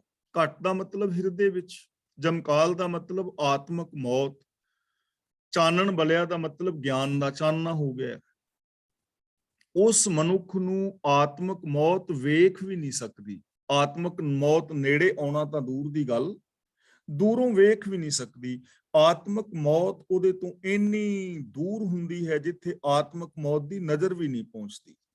ਜਮਕਾਲ ਜੋ ਨਾ ਸਕਈ, ਉਹ ਬੰਦਾ ਆਤਮਕ ਮੌਤ ਤੇ ਨਹੀਂ ਮਰਦਾ, ਉਹਨੂੰ ਆਤਮਕ ਮੌਤ ਵੇਖ ਵੀ ਨਹੀਂ ਸਕਦੀ। ਕਿਹਨੂੰ?